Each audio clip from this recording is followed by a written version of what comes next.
What's up, guys? Welcome to another episode of the Built Different podcast with Tucker Speed. This episode, I was joined by Taylor from Shift Your Crew out of San Diego and Bill from Law Tigers.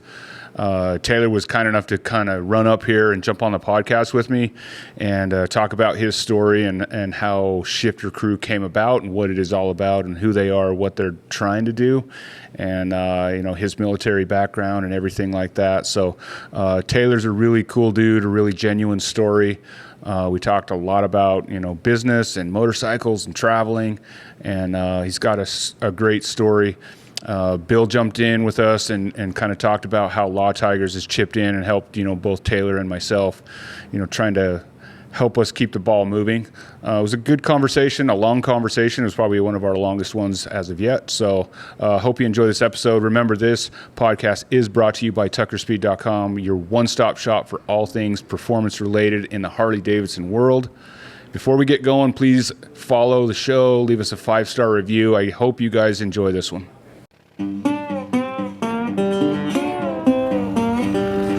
Making power by day, making friends at night. Built different, Tucker Speed. Hell yeah, brother. Trying to figure out what the government's doing to my travel plans. I don't have the bandwidth for any more problems in my life. I just don't have it. Who's that? What is going on back there? Oh, it's the timer. You got a timer? I don't, but I've heard about your timer. Austin was telling me about it. Really? Yeah, he just did one with me on Tuesday.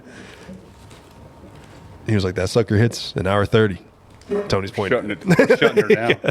No, it really, we don't have a time limit. It's just a reference. It's just a reference. Yeah. Because I'm bad, because there's sometimes where, and maybe you felt the same way, you feel like you've been talking forever and then you look over and it's like 20 minutes. Yeah. And I'm like, oh, I have no idea. I can't try and wrap it up already. No. You know what I mean? Yeah. The other one that I'll do, I'll have my soundboard right here and I'll be looking at it to see how long we've been going. Mm-hmm. And then I feel awkward because I'll be having a conversation and then I can see I'm checking the time. So I'm like, I just need to put a piece of tape over that and just not pay attention. Yeah. I mean, I'll just glance over there occasionally. I mean, and I just use it more as like if we feel like the conversation's like winding down, has it been at least an hour and a half? Because right. we shoot for hour and a half. Right. If it goes 2.5, 3, I mean, I don't care. Mm-hmm. Doesn't bother me. But you don't want to quit it at 36 minutes. No. Like, oh, fuck. No. We got to keep going. Yeah, then it gets tough, man. Yeah. If you're dragging it out of people, it starts to get harder and harder. Yeah. And I've had some one-on-ones. It's helped having, Jay co-host, because he can kind of add to the conversation in time. And then if there's definitely two guests, it helps. Yeah. You know what I mean? But like when it's just me and one dude and like, I don't know. Sometimes you just run out of stuff to talk about. Yeah. I did one with the co-owner of our company and it was probably an hour and it was just me and him kind of bullshitting about it wasn't motorcycle related or bike show related or anything. It was just a regular conversation between Taylor and Dan. And I was like, I hope people like that. It was an hour. Yeah. Here we go. Yeah. But. Yes. But it also tells us that we're rolling. Oh, okay. So we're live. Are we? Oh, yeah, we're live. Yeah. So, do some quick introductions. Taylor from Shift Your Crew. Yes, sir. You guys are out of San Diego? Yeah, I'm down in Escondido, down near San Diego, and then my business partner's up Central Valley near Fresno. Okay. So I moved down there in January. So now we're kind of San Diego based, but back and forth. Cool. And Bill from Law Tigers? Here to have fun with you guys. Yeah. I'm here with, Taylor, and Gabriel. Gabriel, he said, hey, can you get me on a podcast with Tony? And I said, yeah, I can make a phone call. And that's when I called you when I was down there with him. So appreciate you letting us all join you. Yeah. Me and Bill go way back to our dealership days. So. Yeah. I had a good working relationship for a long time with Law Tigers. And anything I can do to kind of repay the favor to these guys. I mean, and not like this is like a huge favor. Like it's cool that you guys wanted to come out, or you wanted to come up and Yeah, absolutely, jump man. on the podcast. And, you know, we could talk about podcasts because you have your own. We'll get into that. Yeah, I was tripping out when Jordan had like listened to a couple of my episodes. I was like, whoa, like, I didn't know they knew I had one. Yeah. You know, so it's cool. I mean, that's the cool thing about podcasts, right? That's been one thing for me is it's like, it's crazy that you start talking to people and they're like, oh yeah, I listened to that on the podcast. And you're like, you listened to my podcast? It's so weird, right? It's a different, you know, it's such a mind trip for, you know, for me anyways. Yeah. And people will come up and they'll like remember something I talked about like 14 episodes. And I don't remember. Yeah. And I'm like, dude, I might have been 6 beers in. I don't know if I feel the same way about that anymore. Like, so I hope I didn't piss you off. Cause like, might have been arguing with somebody. I might have just been trying to win. I don't know if I was right. Yeah, for sure. So, I mean, but it is cool. It's cool to hear people that are, you know, they're listening and, engaged with your brand and stuff like that. And it's been cool for us to kind of do that. And yeah, it's rad, man. yeah, and it's been fun. I mean, we've had so many great conversations through podcasts, so it's cool to see you doing one. So maybe let's just jump in. Like, why are you doing the podcast, and what is Shifter Crew? Yeah, we started in like June 1st of 2022 was when our website kind of released. So that's Shifter Crew, the Yes, sir. brand. Okay. Yeah. And so that's kind of what we consider like our birthday. And really all it was kind of a funny t-shirt design. We were kind of making fun of ourselves. The name came from literally us having shift linkage issues. When I lived up north, we would ride down to San Diego all the time. Just jamming them up. And like, I lost one, somebody broke one. I had a buddy, Jake Highfill.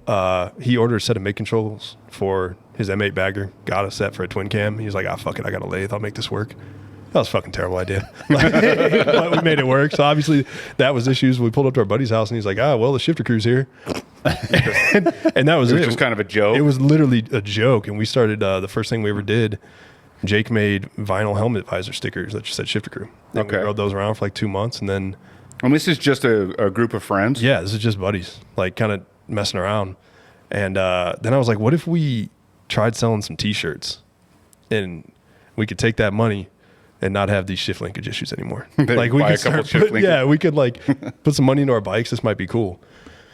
And it is not that really anymore. We've kind of evolved from that. We're obviously still an apparel company doing shirts and hats, but we're fortunate enough to get into putting on bike shows. And then the podcast is kind of something I've always wanted to do.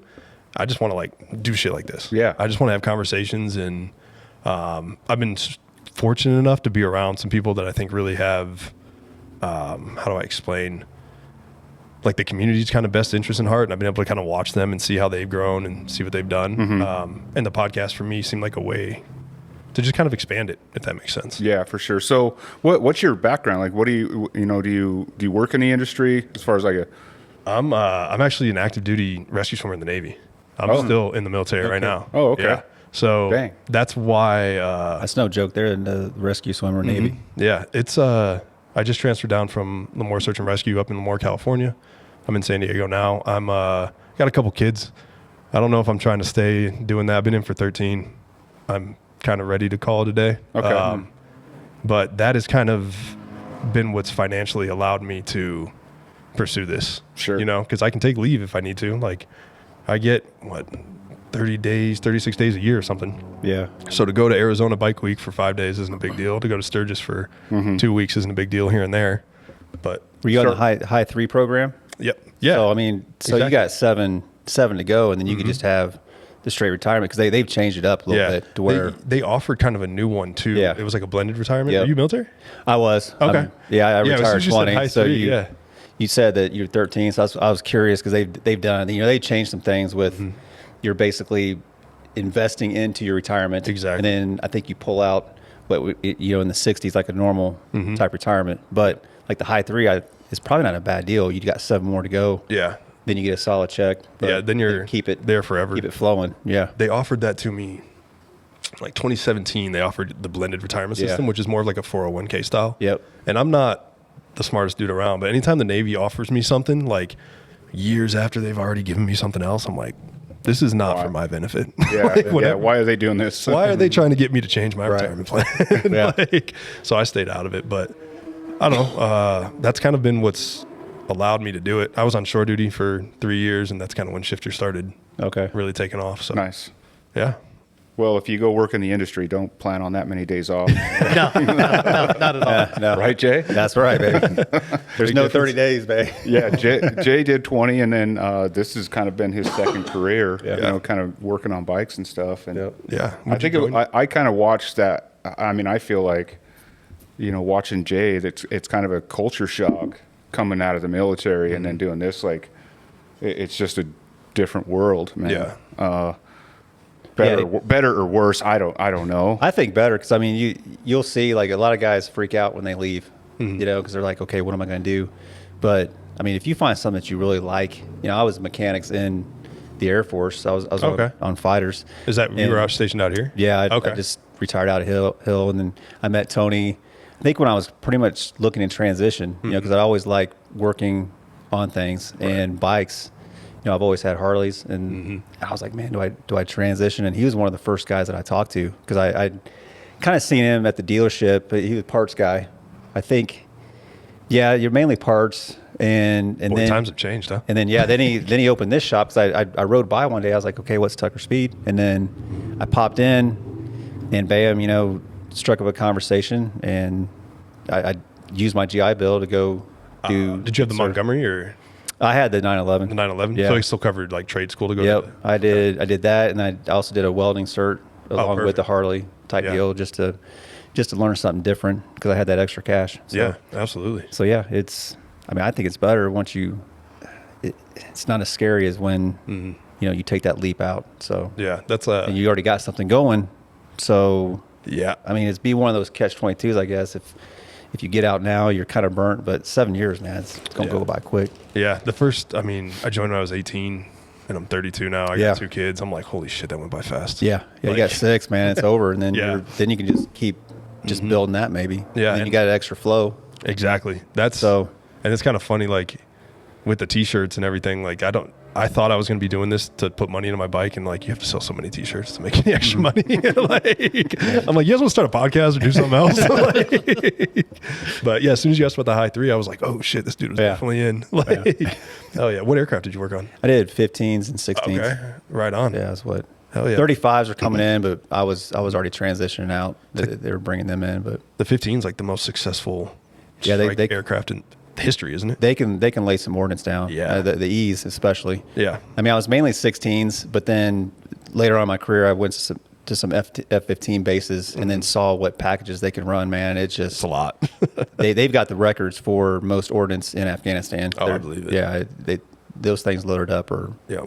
a nightmare. We were when I was up at Lemoore, we were fortunate enough to work with the 129th Rescue Squadron out of Moffett, and we did stuff with them, the Coastie Swimmers, and then us, and seeing how the 3 different entities kind of work different. Yeah. It was pretty interesting. Yeah. Like watching the Jays from the Air Force, I was like, all right, you guys are like freaking up there. Yeah. Let's see what you do. And then I was like, I don't like any of this shit.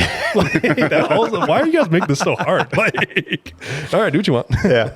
Well, I had a buddy that was a Navy. He was a Navy swimmer at the rescue swimmer as well. Okay. And What was his name? There's only like 300 of us. I know Woody. Woody. Yeah, I'm trying to think of last name. Was he a chief? Man, he might have been, man. But Did he pass away? look, there was stuff that went down with him that they would not disclose to us. So I don't know. I do not know what is up with him to this day. Big jacked guy? I mean, he was a shorter. I mean, he was a build, but we just don't know. Like me and somebody were trying to find out where he went, what happened, and reached out to the Navy, and they're like, "Listen, we can't tell you anything about him. I guess what he was doing, ops, and I don't know if it was. Are you guys like a tier 1 type at times or no? No, but you can offset into stuff like that. So I don't know if he did or not. Yeah, we'll talk a little more. All right. And I'll try to get his Kinda remember curious. his last name, but Yeah. but yeah, I think he transitioned into some of that tier 1 stuff with the Navy. Yeah, they've got like the way they look at us is honestly like you're in the aviation community, you made it through some good schools. Like they look at it and they're like, we can fucking use you. Like we're gonna get you doing all kinds of stuff. So they've got guys flying drones. Yeah. They've got Oh, guys doing. So then you end up like I'm gonna get way too into this. Yeah, we're Like we're probably so far getting off topic, topic, man. Yeah. I'm interested in it. You can go. And I'm trying to be like, oh, wait, what should I not say? But you can go to like reconnaissance teams. Okay. I'll kind of say that. And then from there, you can go to like tier 1 stuff. Yeah. But I'm like, I just want to do SAR, man. Like, Yeah. Go get that guy. Right. Like, that's all I want to do. But that was kind of him. And then, like I said, I don't know. I think as he progressed, that I think he might have done. It's kind of like the JTAC. The Air Force. You can get your Yep. Army. You can get your Ranger Airborne in different tabs and run with different units. So I'm not sure if that's what he did or not, man. But yeah, I'll try to get it and then just see. I don't know. Yeah, that'd be interesting. We'll talk more. Yeah. We'll All get right. it figured. I'll find him. You military guys always just like have so much to talk about. Right. We're just like, yeah, that's cool. Yeah. I had GI Joes when I was a kid. We're sitting here bullshit about bikes. She's like, so what I used retirement to stick system? firecrackers in my GI Joe stuff. you got? Which GI Bill you got? Yeah, right. So I really think you need to stick it out for 7 more years. Yeah, just do it. Just do it. So Shifter Crew, you're military. Yeah. Shifter Crew was just a bunch of dudes. Yeah. with shift linkages falling off their bike. It was just a bunch of dudes with shitty bikes. Started and- making fun of ourselves, and So what's your long-term plan with Shifter Crew then? Do you have one? so or is it it- just kind of like just go with the flow? it's kind of in the last like couple months. It's become not a couple months, probably since January. It's gotten a lot more serious. Is it, and it's just you and a partner? Yeah, just me and one other guy. Started with 6 of us, and then businesses like a couple guys were in the military. They deployed. They came back and they were like, "Yeah, I'm not doing it." Not And really into it. Yeah, and that kind of just happened. Now it's just me and one other dude. It's honestly gotten a little bit easier. Yeah. Say it like that. Yeah, I'm still for buddies sure. with everybody, but it's That's a little good. when you have that many chiefs, it's really hard to get shit done. Yeah. Yeah. But yeah, it's been probably since I would honestly say when I moved from the Central Valley down to San Diego and I saw what the motorcycle scene was down there, I was like, man, we can pursue something here, whether it be with t-shirts, bike shows, doing a podcast, just being a part of it. Like, excuse me, the bikes and the t-shirts were, for me, I got into bikes to kind of get away from the military. That was so it was always like my safe haven away from it. And then we started making the t-shirts as just an excuse to go to the shows. So long-term goal, everybody that's ever asked me a question, I always hate that I don't have an answer for that, but I'm like, I didn't see myself 2 years ago set up inside of a Harley dealer with a podcast. I don't know where it's going, but it's working, Yeah. I think And I don't think there's a problem with that. Like just maybe let it evolve into Yeah. what it's going to be. exactly. I don't want to like try to force anything. Like Gabe and I always make the joke. I'm like, slow burn, dude. Just see what happens. Like, I don't want to force anything to happen because as soon as you start trying to force it is when it goes. It gets tricky, and it's hard to keep it real, and you know what I mean. If you have a set plan, and you wake up one day and you're like, I want to do a podcast, but it doesn't fit that plan. It's like, what's the right thing to do? Yeah. Forget about a podcast, or Yeah. So yeah, sometimes it's okay, just like let it go, especially where it isn't your means of income. Right. It's It's been a nice freedom. yeah, And I guess that and just would keep be- it that way. Yeah. I guess that would kind of be, if I could say it in a way, my end goal for Shifter would be able to work for Shifter, like as a living. I don't know how to go about that yet. We're still figuring that out. Yeah, and I know? think that at that point, like some more like solid maybe plans are important, right? Because then it's like this is how you make a living. Yeah. Now I'm funding my family with this. Sure. And at least for me, and not everybody. I've talked to a lot of people that own their own businesses, and everybody runs them differently. And you could run it loose and no plan, whatever, and be super successful. And other guys are very, very strict and regimented, and What we're doing 3 months, 6 months, 9 Yeah, months, 12 yeah. months out, all that. And it just has to be whatever feels right to you. Right. You know what I mean? Yeah. I think when I end up getting out, whenever that happens, I think I'll have probably like a little bit of an oh shit moment. Yeah. What are you going to do here? Yeah, for sure. I had that oh shit moment. I left the dealership, and then I took another job just in an aerospace plant over here in the meantime, so that I had a paycheck. Right. And while we opened the shop, and I was working that during the day, and then coming over here at night working, and opening the business and like selling parts and working on bikes. At that point, like I wasn't super nervous, but the day I quit that place, and then this was it. That was my oh shit moment. I'm like, okay, now it's real. Now what I do every day matters, Right. Because You know, it's either I get paid or I don't. Right. You know, and so yeah, you'll have that day, and you'll remember it. You'll know it when you know. Yeah. It's kind of funny because before I was in the dealership, I ran an accessory window tinting thing business, and it was the same thing. It's like, okay, we brought in this much, payroll's going to be this much for all these other people that I am now responsible for Yeah. to make sure. And it is a huge oh shit moment. Yeah, for sure. Because, I went without to make sure that my employees were taken care of until we got things rolling. And Yeah, that's another oh shit moment when it's not just me that Is depends relying on on it. it, It's right. also employees. yeah, And that, just brings on a weight on your shoulders and a responsibility that, just never goes away. Then you expand. You bring on more payroll. More payroll and more space and more stuff and Yeah. Doesn't sound like fun.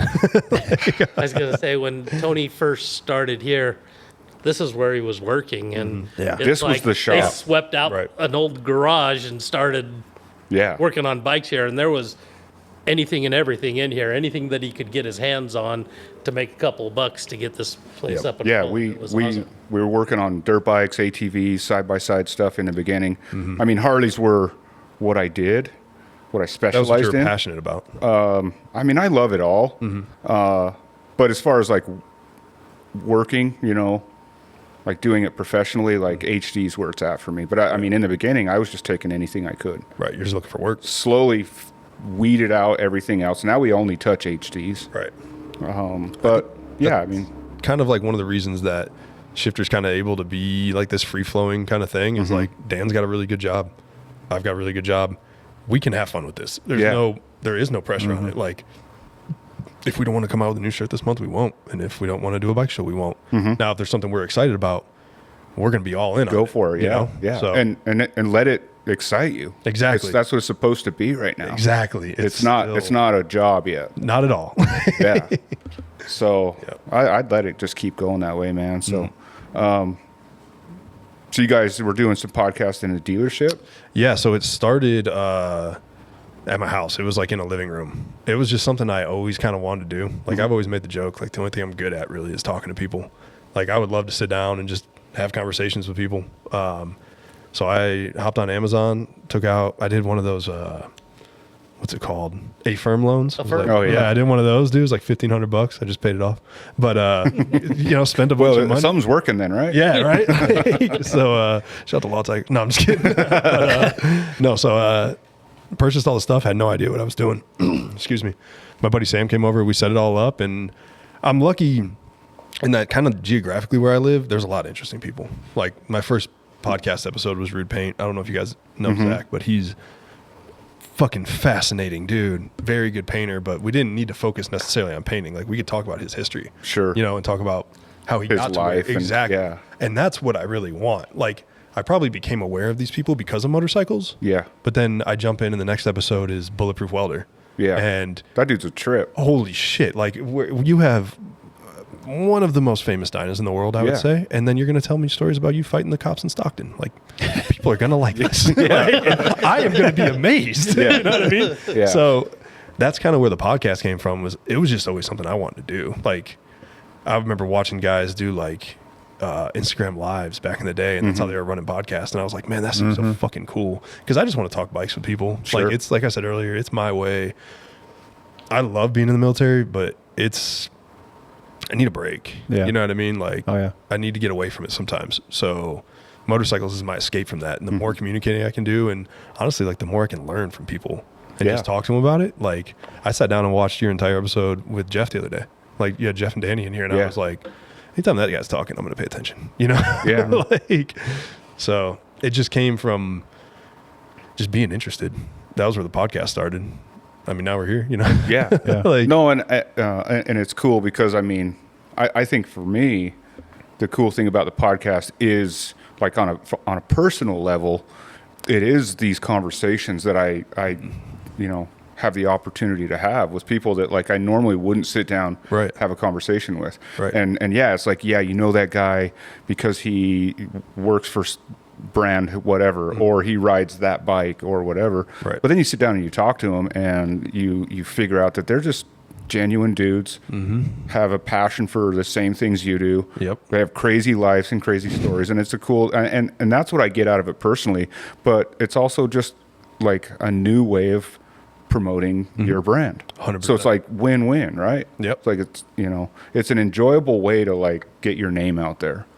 Exactly. So, you know, I mean, there's tons of podcasts out there now. That's the crazy thing. Like everybody's doing them. That was like when I first started, like a lot of my buddies even were kind of giving me shit about it. And I was Yeah. like, well, I want to do it. So Yeah, I'm it going to was do it, you know? Kind of the same thing for us. Like, Yeah. you know, it's like, oh, you're going to jump on that bandwagon. Like, and, you know, we kind of made a goal that we were going to try and get to, what was it, Jordan? Like 100 episodes? 50? So we're almost there, man. Dude. We're almost I thought you guys were doing You guys are almost Yeah. retired. Yeah, we're almost done, man. No, I mean, They're down, set it Take up. the rest of the year off, baby. because I think they, you know, I think I remember hearing or somebody saying like, you know, all these podcasts pop up and they get like 10, 15 episodes in and then they kind of fade away. 100%. And it's like, okay, you put in the time, keep getting better at them and improving everything and getting your name out there more. So it's like, okay, let's at least commit to 50 Yep. and we'll reevaluate and see how it's going and see how we like doing them. And it does get harder. I feel like it's the more you do, it's like you have all these guests in your head that you want, and then You're like, oh, I can throw a rock and hit a podcast guest. but then you start doing a bunch, and you're like, man, who should we call next? Or, Right. You know what I mean? You start running out of people. I mean, and obviously there's always people to talk to. You know, and I don't know how it is for you guys in San Diego. There's a lot of people, but for us, it's like geographically, sometimes it's hard to get people to us. Right. You know, that's why it's so cool that like, you know, you're here now. Oh, yeah, absolutely, dude. You know, and we've been, That's all Bill. Thanks, Bill. yeah. You know, and we've been lucky, like our podcast is getting enough of a name. Like, you know, this summer there was a few people that, you know, work for different brands that, you know, were traveling to and from like Sturgis or different shows, and they're coming through the area and they're like, hey, we're going to be rolling through. Would love to stop by and do a podcast. It's like, Yeah. hell yeah. Perfect. Please. It's right now. Here we go. Yeah. And that's kind of the biggest thing that like Dan, it's funny because Dan's like polar opposite. He doesn't want to be on the podcast. He doesn't Really? care. He's like, I'll design the trophies. I'll do the shipping. He's like, save your fucking receipts. I got to do taxes. But he doesn't need to be like the front guy. He's Yeah. like, you go out there and talk. But he's like, bro, if you're going to do it, just be consistent. Yeah. And that's been every week I missed one because I was in Sturgis for 2 weeks. Okay. So I didn't get one out. I'm still getting shit about it. But like consistency, I think is when people kind of start to believe in it a little bit. Yeah, When I think every so too. Tuesday or whatever, they can hop on, or every other, as long as you're sticking to that schedule. And if you're passionate about it, you're going to do it. If you don't give a shit, then it's going to be like every other podcast. Yeah. You know? Yeah. But that consistency is what will over time kind of set you apart. For sure. And weekly's tough, man. So kudos, man. We went back and forth on you know, frequency. You know, we talked about weekly, but we settled on every 2 weeks. You know, the podcasts aren't that much work, but they are a little take bit. time, man. It Yeah. is definitely time, and we just Yeah. have so much stuff going on. I felt bad when I walked in. I'm like, oh, fuck, they're working. Yeah, no, it's good, man. I mean, but we're Jordan just, don't do nothing, man. yeah, Jordan just, He just sits back there on the interweb all day. That's all he does. but yeah, it's just like, you know, it's constantly like, okay, find another get another guest scheduled, figure out when we're doing it, get it all set up. In your spot, like in your space, are you able to leave your stuff set up? Yeah. That's so good, because we have to kind of like, because I mean, we're sitting in the middle of my showroom right Yeah. now, and we got to put all this stuff away. Yep. That's like super huge shout out to Coronado Beach Harley, because Gabriel introduced me to him. It was kind of funny, and I don't know if I'm going to tell the story. Maybe they don't want me to, but He doesn't have a it. mic, so he doesn't have to say. Just run it. But Gabriel introduced me to him, and they're like, "You're the guy that puts on the bike shows." I'm like, "Yeah." And they're like, "We want you to put one on the roof." And I was like, "That sounds fucking sick." And they're like, "And you do a podcast too?" And I'm like, "Yep." And he's like, "We want you to set up a podcast studio upstairs." That's bonus. And That's cool, It honestly. 100% was, but I'm like, I can't look super. Yeah, right away. You know what I mean? Like, I have to play this off a little bit. I have to kind of play hard to get here, you know? You're like, you got to check some things, and yeah, you know? I'll get back to you. In the back of your mind, you're going, yes, yes, Yeah, yes. in the back of yes. my mind. Oh, Now- an office. The one thing that was, I will say, was like working against this was it was set up in my house before, which is super convenient. Like, I had a spare bedroom. Oh yeah. So it was Go right there. it was Boom. kind of like, do you really want to drive all this shit down here? But so I was just like, all right, man. Like, I kind of played hard to get on that one. And then I was like, I'm going to Four Corners next week, and I'd really like a Pan America to ride out there. And they were like, all right, go pick one. You're going to set your podcast up though, right? I was like, yep.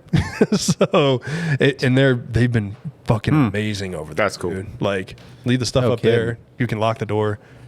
I don't have to mess with it. And we recently brought a videographer in. So that's added another element though, because before I could just be like, hey, Tony, you want to come by the house? Let's do a podcast real quick. All right, cool. Hit record. And you and I sit there and drink beers and talk. And now it sounds so lazy, but now I have like a calendar. We have to, you know what I mean? If we're going to do one every week and it's color coded for different stuff, like recording is green, releases are orange, you know what I mean? But it's kind of what it gets a little closer to looking like work. Exactly. Exactly. It's still a lot of fun, and it's growing and it's changing. So I'm still getting a lot of satisfaction out of it. You know what I mean? Yeah. Like and the people that I have on, it's always somebody I want to have on. Sure. You know what I mean? It's not somebody I'm like, I don't really, whatever. Now, who does that? Do you go out looking for the next podcast, or is the video guy? Or are you guys all running together just trying to find somebody? The video guy, shout out to Doug Dweezy Films. He's fucking amazing. But he's not like a Harley guy. So he came in, he's the guy for video. So, and the first couple, probably 10 to 15 episodes, I was really out there like, hey man, like messaging all my buddies, do you want to come on? And now it's started to... Where they're contacting you. Exactly. Okay. And so I've got it booked through November. So yeah, I've got it releases every Tuesday up until November 15th right now. So now that it's farther away, it becomes a little bit easier too. Yeah. Because I'm like, hey, do you want to come down? And you have time to kind of plan it out. Exactly. Yeah. So now I can. And How far ahead have you like sat down and had the conversation, recorded it, and then released it? Up until this point, probably 3 weeks was like the longest one. So, and it's tough to get further out than that. It is like farther out than that, and you're kind of just like, I don't want to have you come in and then have to wait a month, because the people come in and they're all excited. Sure. You know what I mean? And everybody always asks like, so when's this going to air? And I'm like, for a long time it was next Tuesday. You know? Yeah. And now Like tomorrow. Yeah, like actually it's Monday and I don't have anything yet. So yeah, about 6 hours from now, tell your friends. Listen in.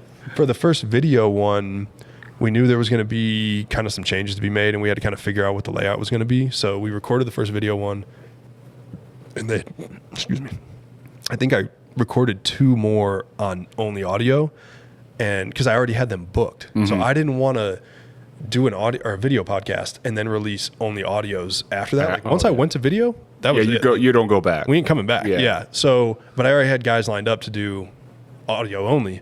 So we recorded it. I did 2 more, released them. Then the first video came out. Now the next video. Now we're rolling like that. And then at that point, I went and bought a calendar. Yeah. Because that was when... Try and keep this all straight. Exactly. Yeah. Which sounds so silly, but it was like actually a big deal for me to have something on the wall and be like, on the 17th, what are you doing? Okay. Like, this has never been something where I had to know what I was doing on a certain day. That's what this guy's always had. I mean, if you've seen his office, he's got that 3-month spread. Yeah. And everything's on there. At least we can go in there too. Because a lot of times we don't know what's going on until the Tucker Standard, which is, hey, 2 minutes prior, hey boys, we're rolling out, But no, yeah, that calendar is good, because you can at least go in there and see the picture. Hey, this is what these guys got planned. So Exactly. that's good. It's smart. It's like Keep you you said, on. though. What's that? Did you say something, Jordan? Yeah, Jordan, speak up.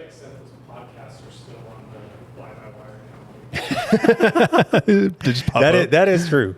That is true. Well, that's cool. I mean, it starts to become a little bit more work. yeah. Yeah. I mean, it is, but it's cool that that the dealership, I mean, that's rare. I mean, I don't want to say it's rare, but not all dealerships will couple. open their door and say, hey, like, come in and do your thing in our space. And I think we're blessed with living in the area that we do. There's a lot of dealers. Yeah. Like you can, I don't know, I'm going to show my ignorance here. I don't know how many there are around us right now. I probably got what? Well, I mean, Close.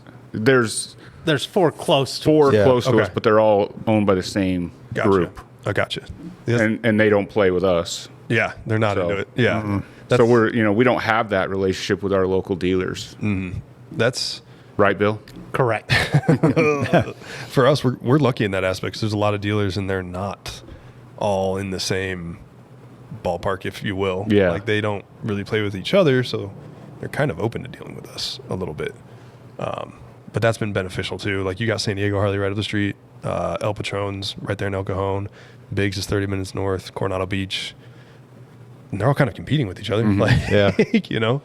So I know that there's been dealerships that have like invited podcast guys in and then it hasn't gone super well. But I'm just super fortunate with the guys over at Coronado. That's cool. Nope, you're here. You're staying. If I get fired, you're still staying. I got it written in. Yeah. What do you think the benefit to them is? What do you think they're getting out of it? I'm just curious. So truthfully, Question. I think it's hard for a Harley dealer to be cool. Yeah. I think it's might be really true. hard for a Harley dealer to be cool. And some of the stuff, I hate talking about myself, but some of the stuff that we're doing like bike shows is pretty unique. Like our trophies are like full build aluminum. We just got them. I saw your trophies. Yeah, and like- they're super cool. We put, I try to imagine like we're putting as much effort into that as somebody is their bike. You know what I mean? Like I want them to feel rewarded from the trophies. That's a cool thing, and a lot of these dealers have a hard time. They can't really be cool, if that makes sense. Yeah, So to bring the local kind of population in and be like, hey, I like this guy. This is where he's hanging out. I'm going to come in, I think a lot of the dealerships have a tough time staying up with the times. Yeah. They're not doing anything catering to the younger crowd, which very is true. the next generation that comes in. They get on the bandwagon way too late. We just saw that with like the dealership. CVOST. They just came out with that. yeah. It's 2024. Right. It was, performance bagger stuff is Been around. 5 years old now. Yeah. at least, Yeah. Or whatever. Well, how many years did we listen to them about the release of the Pan America? Yeah. That was 6 years. Same with the Livewire. I mean, anything that was kind of in the hip and in the time right there came out 5 years later. I mean, I understand that there's, it's not like if performance baggers are cool today, I can build one tomorrow. Like it's harder for Harley to do that. Like, they got to design it, test it, R&D. Like there's, so Yeah. I kind of understand the position they're in, but it does still feel like a lot of times they're just so late to the party. Yeah. Yeah. And depending on what dealership you go in, a lot of them kind of need like little injections of energy. So if you got me coming in doing a podcast once a week Yeah. and I've got 3 of my buddies there, that's kind of what we want to do. We want to go in and we want to be excited about what we're doing here. Well, and then Yeah. and then the general public see that you guys are hanging out in there. Exactly. And what you're doing is cool. Your bikes are cool. Your bike shows are cool, and whatever Yeah. it is that you're doing. And then they follow you into that dealership. exactly. So, One thing too, when I'm not saying Harley, you look at back in when we were growing up, a lot of the dealerships were independently owned by families, and these families have sold out. And then you go into every dealership across the country now, they're all laid out the same. Yep. Everything's the same, and there's no flair, there's nothing different. It seemed like the corporate just took over, and it's just boom, here it is, and then bam, you got some of these dealership. You look at like Moonshine Harley, even Four Corners. I mean, Yeah. these guys are they're doing different things. Like Moonshine's famous for they're- that. Yeah, and so bringing in guys like you, podcast something different. Apparently, you're putting on good products, good shows. Where there's an interest. I mean, it's setting them apart to bring in those the new crowd, maybe the younger kids like Bill's talking about. So, I mean, I think that's probably one of what I've seen is those car dealerships buying up these dealerships, man. And That's then what it is, And that's what's too. I think Like, killing it. yeah. personally. But Yeah. it And sucks. I don't know. For me, it's such a big opportunity. Like I'm just super thankful for those guys to kind of let me in there. And I'm Yeah. like, all right, how can I help? Yeah. And they're like, dude, you're bringing people in every day. And anytime somebody comes in, I'm like, let me show you around. You know what I mean? It might be somebody from out of town. Like they're like, bro, I've seen a That's dealership pretty cool. before. I'm like, no, let me show you around. Yeah. That way, next time you come on or Yeah. something, So I don't know. I'm just lucky to have them that's cool. let us that's do it. yeah. You know? Yeah, that's a cool partnership. Yeah. It wasn't. I mean, dude, 2 years ago, we were making T-shirts being funny. Yeah. Now I'm doing a podcast at a Harley dealer. I'm like, what the hell's going on? Yeah. Now, is your stuff in the dealership? Nope. Your shirts? Or It's- is that a little It's tricky? it's kind of no. I mean, it could be just not something I want to do yet. Really? Why not? It's to me. Oh man, I'm pissing people off here. No, I was curious. It just You're isn't- right there. I mean, it's- you could. I definitely could. But there's not a ton of benefit in having your stuff in a Harley dealer, I don't think. There's No. it's kind of a good thing for the resume, but it's not necessarily, I'd rather have it in a shop like this, you know? Okay. I could have it online, but am I going to sell stuff in bulk to a Harley dealer just to say that it's in a Harley dealer? I don't know that that's I got you. the move I want to make yet, you know? Might be true. Because I didn't. Well, Dixon kind of started out with, wasn't he just mainly running his stuff through the HD dealerships or No, not? he Or actually started, if I remember right, just online and Mm-hmm. a few trade shows. Okay. And I think Harley was his first big contract. Gotcha. Yeah. And that really kind of blew it up. Changed it for and him. he wasn't quite ready for that format either because, I mean, you'd place an order with him and you were lucky if you got it in 6 months because the demand was so Their demand Yeah. just Oh, for Dixon? Yeah. skyrocketed Oh, yeah. like quick. But That's another thing is being ready for it. Like, Yeah. my buddy prints all my shirts. You know what I mean? Like, You guys By doing hand? it Yeah. hand Yeah. in house Yeah. type deal? yeah. Oh, okay. So it's Yeah. like, do I want to commit to that right now? I have yeah, a I couple mean, other if projects. you know? start committing to that stuff, and then you're finding a print shop, and and now I'm not doing podcasts as often. Now it's harder to do bike shows. I have to. It becomes more work. Yeah, and it's definitely a balance there. But yeah, I mean, yeah, I don't know if it would be cool to see your brand hanging 100%. on a shirt rack in the dealership, Yeah. right? Like that's, I mean, just would be. personally, it would be a cool thing to see. But yeah, I don't know if it's the right place. Where do you guys sell your stuff? Just all online, or just at your shows? It's all through us. I have one friend, Jackie Wildflower. She puts on the Bay Area Throttle Fest up in San Jose. Okay. She owns a barbershop. We give her stuff in bulk. She sells it for us. Okay. And then it's all just us or online, and that's it. And Like, and just do you guys have your own website? Yep. Okay. We've got our website. It's Shopify. Either me or my wife will ship it out to you. That's Sweet. it. Like, and then if we do a show and it's in Northern California and Dan takes the shit home, then he'll ship it out to you. But that's Yeah. pretty much the system. We can operate it from both spots, but it's all us, and that just, it's kind of easier to keep control of, but yeah, there's nobody other than Jackie's barbershop. Nobody else is selling it. That's cool. And it's just not something we've really chased too hard. Sure. Like I wanted to kind of come to us over time. Yeah. Yeah. I mean, and that's so much work. And the t-shirt business is talk about a saturated market. You throw a rock in a t-shirt company. Dude. Yeah, we were talking about it earlier today. Me and Jordan. It's like there's just so many t-shirt companies out there. Mm-hmm. You know what I mean? And I mean, we're one of them. We have our own. We sell our own stuff. Yeah, and it's weird to be talking about it like this because the t-shirts and the hats and stuff, like, that's what funds us. You know what I mean? But we're passionate about these bike shows. We're passionate about having people come on the podcast. You know what I mean? So it's a. And I kind of think a if you double-edged keep sword. it that way, if you try and keep it as, grow the podcast and grow the bike shows, the t-shirt sales will come. They'll come with it. That's kind of what. But if you try and be a t-shirt company that also has a podcast and bike shows, it just is different. Right. Exactly. So I think you're attacking it in the right way. Yeah. Thank you. Thank you. There's no. It's just people will want to buy your t-shirt because of all the other. of the other things. Yeah.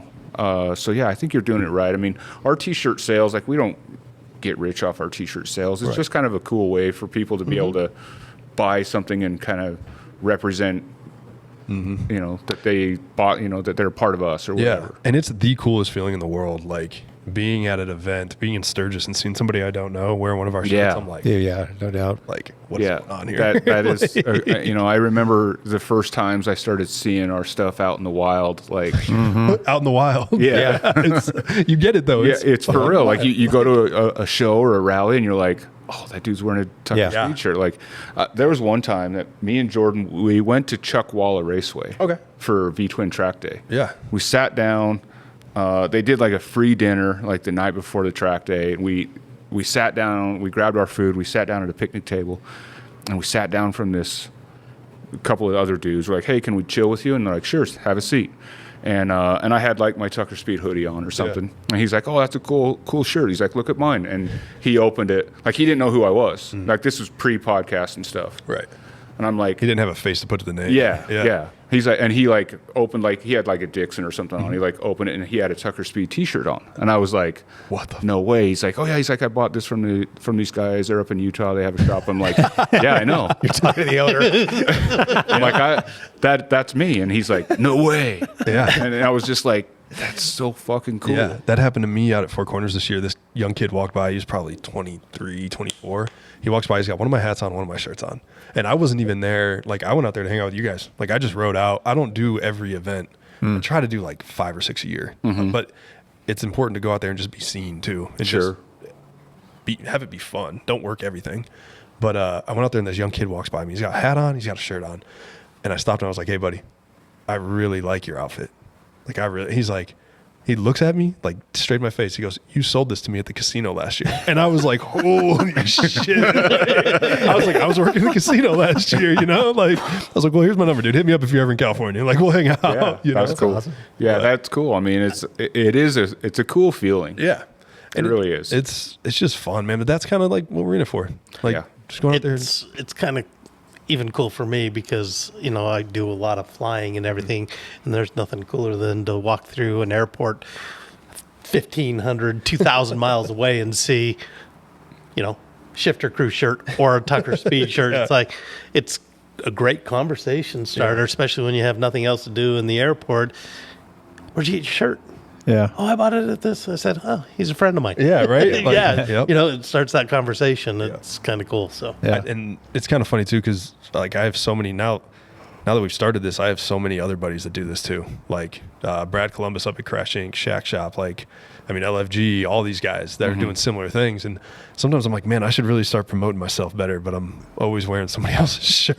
You know what I mean? Yeah. Like, but I don't know. It becomes We don't, like a little right, family. No, I was about to say, you can get free T-shirts here at Tucker Speed. That's what you can do. I found that out quick.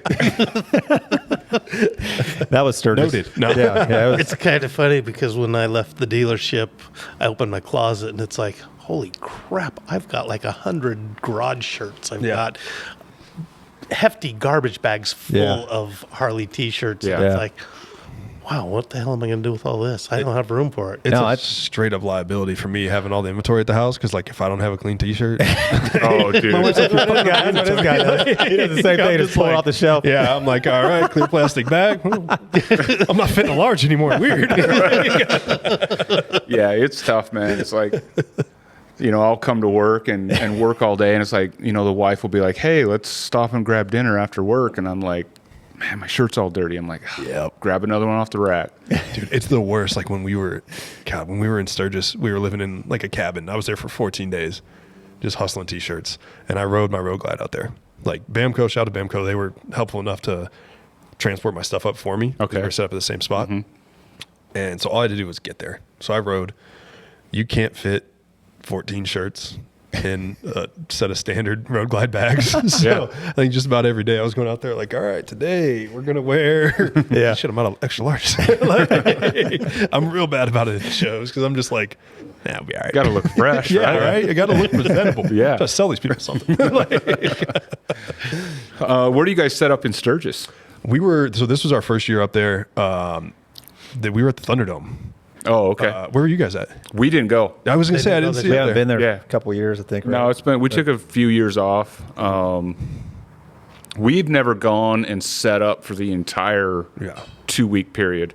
The last, like 19, 20, 21, we went and we kind of set up. We did just like pop-up days, like in conjunction with like some of the shows. Right. Like we did, like we would throw up a booth, like with Jeff and V-Twin Visionary. Like he would have like his performance bike shows, and we would set up a booth with him at wherever he was having it. One year it was like at the Buffalo ship, and like the next year it was at Deadwood. Yep.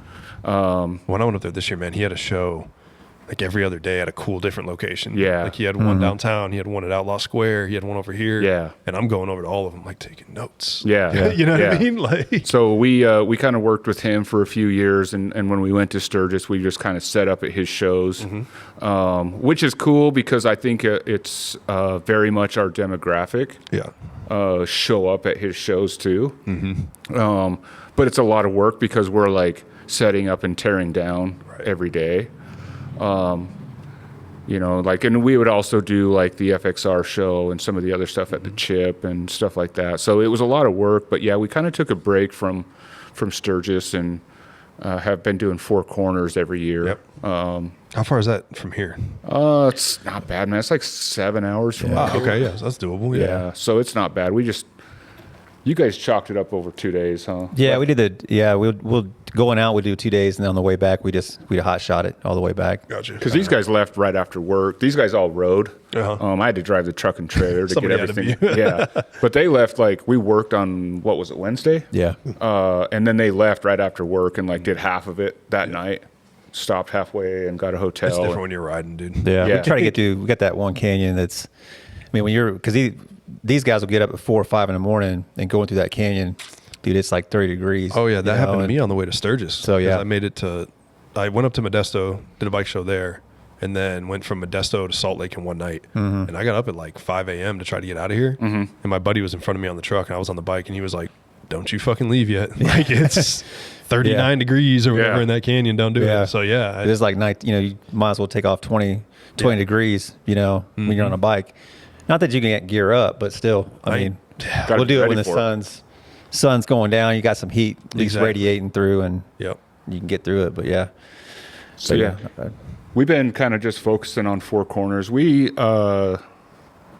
We don't do every show and rally. Yeah. We've been kind of selective on which ones we're doing. 100%. I would say the first year I was in, I think I did everything I could. Yeah. But that helped me build a site picture for like what I wanted to do. Sure. that was my next question. Like, where are you concentrating at? You West Coast? Do you ever go out east or? Not yet, but that's just the There's- plan. The goal is to try to make it out to Daytona next year. Oh, really? Daytona, Okay. man. We did Daytona once, man. Oof. Yeah, once. Dude, it's Yeah. a burner. It was. We did, dude. I'm like taking notes right now, guys. I It was appreciate 36-hour burners. What that one was. I mean, because we drove. Oh shit. Well, that was when Fly. we went to the race. Yeah. Okay. So I've been to Daytona a couple of times, but I only went to Daytona once to like actually work like a booth. I went the first time we went for a flat track race. And then we went one time for a BRL race Okay. as well. So Out we at weren't. Daytona International. Yeah. Yeah. Okay. Oh, dude, I was like, "Who's that- talking?" It freaked Yeah, I me know. out. I was like, I did the same thing. I was like, who's that? What's "Jumpy, dude." Well, it's funny because when you talked earlier, Jordan, Yeah. it wasn't in the mic. Didn't hear it. My mic was plugged into the wrong input. Yeah, imagine that. Good job, tech guy. But yeah, so Daytona, if you can set up in Daytona, I don't know. Daytona's a different crowd, man. Yeah. Absolutely. Different crowd. It's Just big wheel back. It's different than Sturgis. It's different than everything else. man. Correct. It is a different group of people out there. There's so like I was stationed in Virginia Beach for like 10 years. Okay. So, and I am super jealous now to see the scene out there because I'm like, it wasn't like that when I was there, and I want to. So, LFG brought it up the other day. There's a possibility of us going out there and putting on a bike show, and if that That'd happens, be cool. it would be like a homecoming for me. You know, I've only been in California since 2020, so like to be able to go out there, I would take a tremendous amount of pride in that. But I'd like to do Daytona, maybe that, Laconia, you know, Yeah. some of that. I haven't been to homecoming yet, and that kills me. I want to so bad. Yeah, yeah. If you haven't, have you been there yet? At all? I've been to Milwaukee like before I joined the Navy. Gotcha. But I haven't been really out east, or I'm sorry, up north since then. Yeah. Milwaukee, man. We just love Milwaukee. Milwaukee's a kick-ass town. It is. Milwaukee's blue fun. collar, you know. Yeah. Just rough. Yeah, just love it. If you want to do a show, man, do like Yeah. Mama Tried. Yeah. Yeah? Yes. Yeah, it's fun. I've heard nothing. But I think it's things. hard to get a vendor spot there. Yeah, though. and I mean some of them like last year I worked Four Corners. This year I didn't. I still went. Mm-hmm. You know what I mean? Oh, so you didn't have a booth? That was my. This you year I had didn't do a booth. Oh, okay. I went out there, and it was kind of cool. Like I rode out there on a Friday, and then Saturday I was like, all right, well, we did the thing. It's time to go home. Yeah. You know, like Really? Yeah, it was. Well, let me think. Sunday morning, I got up at like 4 a.m. Sunday and left. Now that I think about it, so I got there Friday night, hung out Saturday, left Sunday morning, and it was like a long 4-day weekend or whatever. I think it was Memorial Day or something. So jammed Labor Day. back. Was it Labor Day? Yeah. yep, Yeah. labor. Yeah. Labor Day. Yeah. But every event, you don't have to go to everyone. You know, like I did Biltwell Parts and Labors 2 years ago. Okay. Didn't do it last year. Like, I've never done that one. It seems cool, but I've never been to that one. It's cool because it's inside. Yeah. And it's right in Del Mar. Like, it's a cool area. Yeah. But for me, it's so close to the house. I'm like, I'll probably just go hang out. You know, Yeah. like a bunch of my buddies are gonna go work. I'll just run a sale that day or something. Yeah, you know there what you I mean? Like, to be honest, like, there's so many kind of pop up stuff that you can get burnt out real easy. Like, Yeah. our season is kind of, it's always been like, I say always, we're 2 years old, but Four Corners was kind of the end of it, and then we'd pick back up for Arizona Bike Week. And this year we're kind of pushing into that a little bit. We're throwing a big show October 26th down in Temecula, and then another one in January, and then we're taking our break from January to Arizona. So Okay. 4 months there. Yeah. But I don't know. You don't have to do all of them. Like, No, I don't think so. Yeah. And I feel like I'd get burnt out. You will, for sure. Yeah. So pick and choose, and I don't think it's a problem like just mixing it up every year either. You know, like Is there ones that like you look forward to? Like, is there an event that you have that you're like never missing this? Our 2-bit moto show.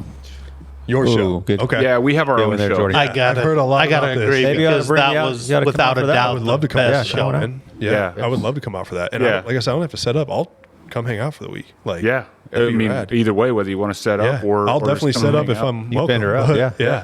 But yeah, I mean, obviously, you know, our own show would be the one we look forward to the most. Jordan with the ultimate plug right there. Oh, I know, yeah, right? That was good. so That was slick, good. dude. That was so slick. What dates we got, Jordan? What dates? What we got? June 7th. June 6th and 7th, right? Yeah. Or we're still nailing down dates. It is for sure the First weekend of June. It's for sure Saturday, but we're gonna have stuff going Friday and Sunday Okay. as well. So because last year our show was just a 1-day event. We're gonna go to like 2 or maybe even 3 days worth of stuff going on. Our kind of big one is Live Fast Rally, and it's June 7th this year. That's that's the guys that kind of gave us our start. So I guess we won't see you there, I'm, then. Yeah. I'm hoping you guys just push it forward or something. Like, 'cause- Yeah. Well, and it gets tricky, man. Like summertime comes and it's like you want to have an event. You start looking at the calendar and you're like, well, this show's going on that weekend. This show's going on that weekend. It's like, you know, no matter what, you're going to conflict with something. Especially here in Utah because our riding season is Pretty short. You're a Pretty little short. bit more. You can only do it so often. so everybody tries to pack it in. And I mean, you know, during the fire ride, which was just a begin or 9/11, we had Peach Days, which is probably one of your biggest It's a big show. family shows up in just north of here. And they have a car show and a bike show and everything that goes along with it. And they block down the whole main street. They have carnival. I mean, it's a tough one to compete against. Then you have the fire ride, and then I think Scott went and set up at another event that same time. So it's like a lot of stuff Yeah. going on, and you're competing, and it's sometimes you just have to say, "What the hell?" Let's just go I for think it." here locally for us, like, and I don't know how it is for you guys. I'm sure there in California, there's probably something going on every weekend too. But like from May to September for us, there's something every weekend. So no matter where we drop our event, we're going to be, You're gonna step on somebody's toes. yeah, for Like, sure. Yeah. And so you just have to do it. Yeah, we've got a major one coming up. Like, our end of the year is October 26th. The FDR Foundation is having an event the same day, like an hour north. Oh, And really? I called Frank to invite him, and he's like, "Bro, I'm throwing an event that day." And I got so much love and respect for Frank. Like, Yeah, that's he's the such a cool dude. raddest, Yeah. one of the raddest human beings I've ever met. For sure. And I was like, "Fuck, brother, I'm really sorry. Like, if I could, I would move it." And he's like, "Nah, dude, I get it." And I go, "All right, well, send me your address. I'm gonna send you some raffle stuff." He goes, "Yeah, I'm gonna send so and so down." It's like, "All right, man." Yeah. Like, it is what it is. And that's all you can do, right? That's all you can do. Yeah, pretty much it. It's Yeah. But yeah, Frank's such a cool dude. I've gotten to know him through the racing stuff. yeah, with Youngblood, Clay, and Yeah. all them. Yeah, dude, just rad kid, man. Yeah, for these guys sure. are awesome. Yeah, they're good dudes, and so yeah, that sucks. You're going to conflict with them, but it is what it is, man. You Yeah. just have to. I was glad I found out about it on the phone with him. You know, and I Not was like the wait, day of or yeah, something? It was like, yeah, exactly. Like, if I had known, I'd be like, "Oh shit!" But I was like, "Hey, man, do you want to come down?" And he was like, "Yeah." When? Yeah. He was like, "I'm doing something that day." I was like, "Oh well, Yeah, all right." that's how it goes, man. But, Yeah. you just have to just go for it. Yeah. Yeah, you just got to swing, dude. Yeah. Like, it's, I don't know, it's still just a ton of fun. Well, other than your own show, I still want to know, like, what's Sure. your favorite event? I mean, I think for us right now, probably Four Corners. Okay.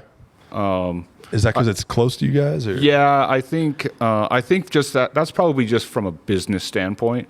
Like, I mean, I also enjoy it, But yeah, from a business side of things, like it's close to us, geographically. Right. A lot of our customer base here locally is gonna there. make it, right. And then, then we're able to kind of reach new customers that are like, they're out of state, but it's close enough for them to like bring their bikes to us. And like the last few years, like we've had, motor builds and jobs come in because of conversations that we've had at our booth at Four Corners. So it's been beneficial, like from the business side.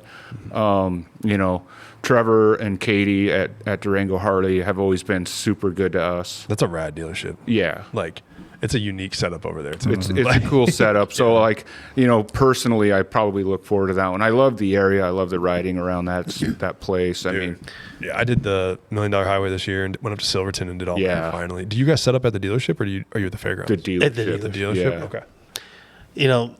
Out of all the rallies and events that I go across the country, You do them all. and I do them Yeah, all. you don't miss anything. I agree 100% with Tony. I mean, when I first started going to Four Corners, I was telling Tony, "You need to come out. You need to come out. They're going to do a hooligan racing," and that was when he was first starting the hooligan racing and everything. And he's been coming. He's been there even when I haven't been able to make it to the event. But I like how they've got it structured so you can do everything and not miss out on your retail time that you need. And Yeah. that show is based around the riding. Yes. Which is cool to me. I think so too, yeah. It's very much about going there and riding, but you have enough time and everything's it's a little spread out like between the fairgrounds and the dealership and, you have the hill climbing stuff on Sunday, but it's not so spread out that you can't, like Bill said, you can see everything and be a part of everything and not miss out and have that time. And the cool thing for us, like at the booth is like, it's not so many people that we don't have time to talk to everybody. right. You know what I mean? Like if you walk up to my booth, like we can sit and chat for 30 minutes. Like, and if you have questions about, hey, I want to do this to my bike, what do you think? And I can have that conversation with you. Yep.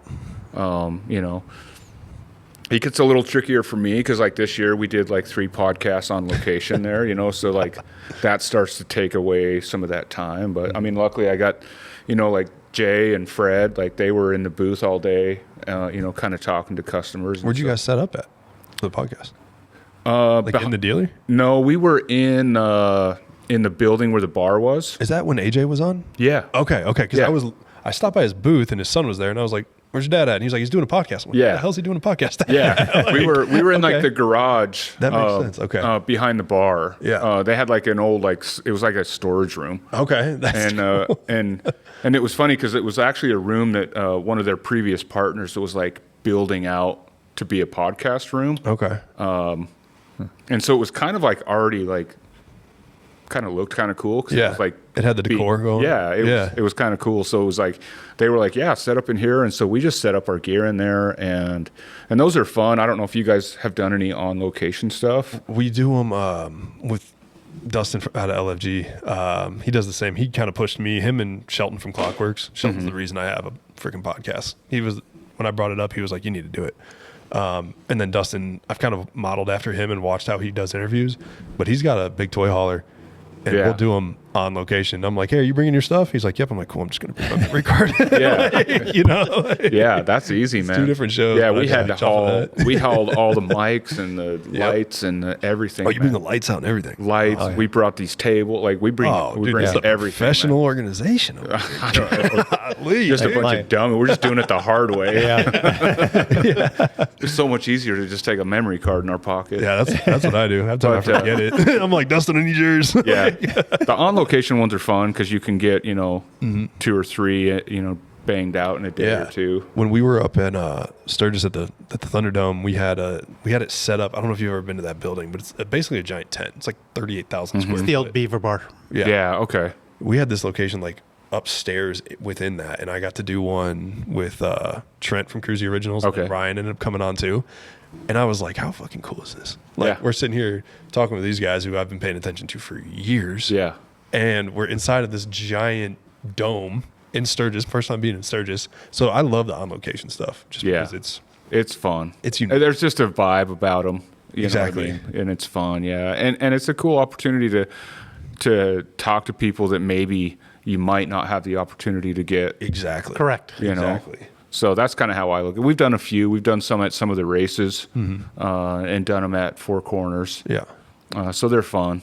And just get different personalities and different people from the industry. Yeah, that's one of the things. Four Corners, like the rodeo that they've got going on behind the fairgrounds every day. I'm like, this is pretty rad. Yeah. This is unique. All right, Well, you guys I thought definitely it have was way something. cool how they did the rodeo and then included the motorcycle. Yeah, team they in did the flat middle of track. it. Yeah. like That was the barrel racing. Yeah, Yeah. You know, so yeah. that was pretty cool. They've got a unique setup out there. It's Like, it's a cool setup. Yeah. and it's a fun. So that I guess to get back to your question, I mean that's probably the one I look forward to.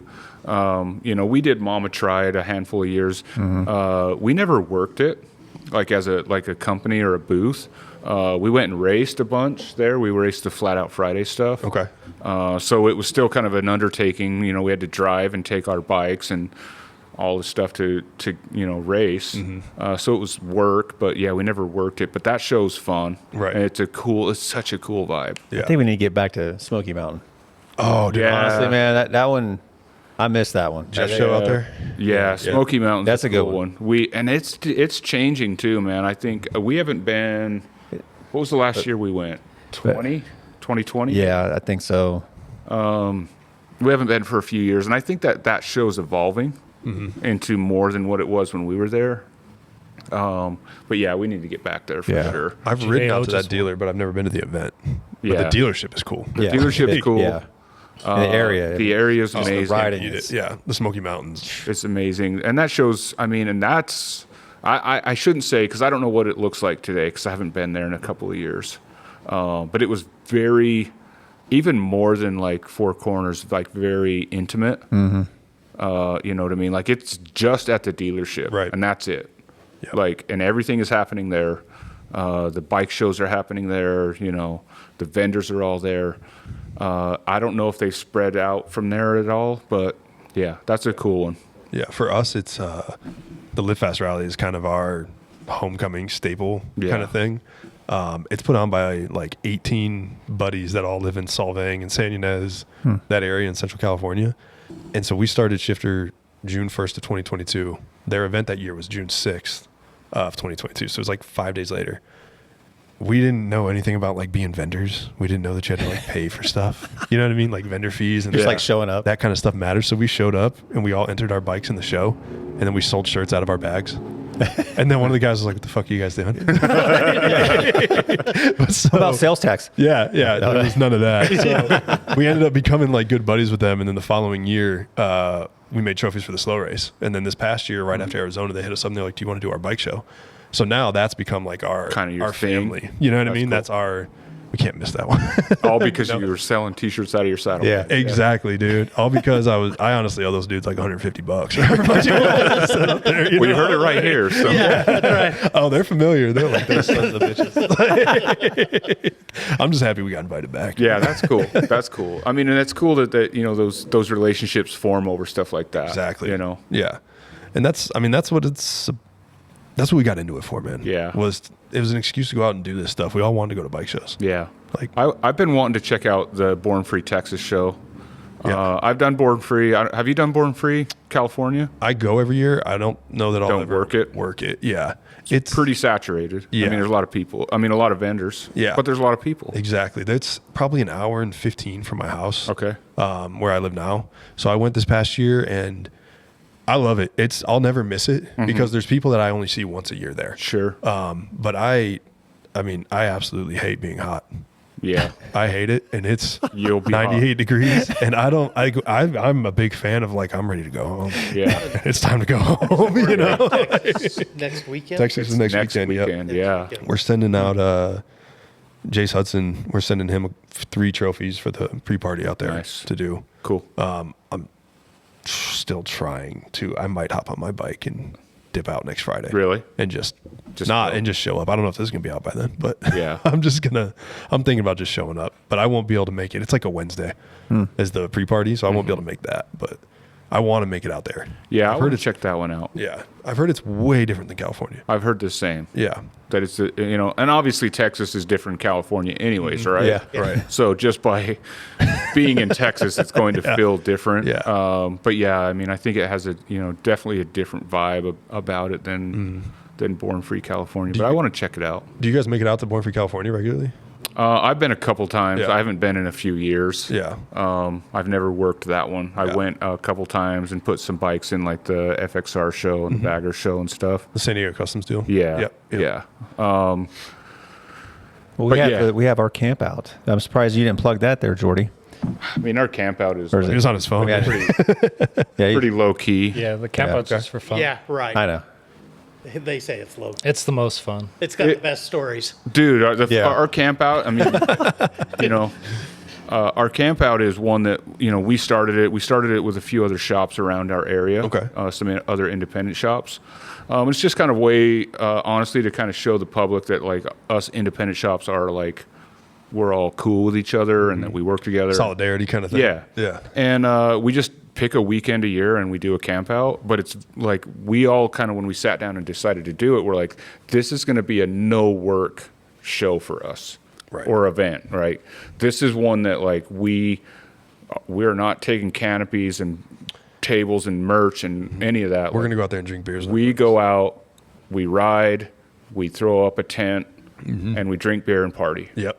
And need to go for that. and it's open to the public too, like to come Is and it? join. Okay. Yeah, so it's like, like if you lived in the area, it's your opportunity. Like, come ride with us Yeah. and party with us. Like, we're taking our business shirts off and we're putting our party hats on. Yeah. We're just having a good time. And it's been fun, man. We've done it 2 years now. What's the dates on that one? We don't have a date yet, right? Yeah, the last couple years it was right after a 2-bit show or right before. Yeah, like last weekend of May, first weekend of June, but we do not have dates set for next year yet. Okay. We're probably going to end up moving it one way or the other to separate it from 2-bit. Right. Because, last year it was back to back and it was tough. Yeah. 2 weekends in a row is hard, dude. Yeah. And the camp out was the weekend before 2-bit, and we just had so much stuff going on with 2-bit to like leave town the weekend before was just tough for us. Right. But yeah, I mean, and the camp out, like we don't like heavily promote it either. Like we throw it out there and just say, hey, camp out happening this weekend. Come join us if you want. Yep. Like this is the date. This is the location. Show up with a cooler and a tent and that's it. We did that 2 years in a row, and then Sturgis, it was always the first weekend in August, and Sturgis kind of ruined it this year. So now we're doing it like November. We're going up to Pismo or something, I think.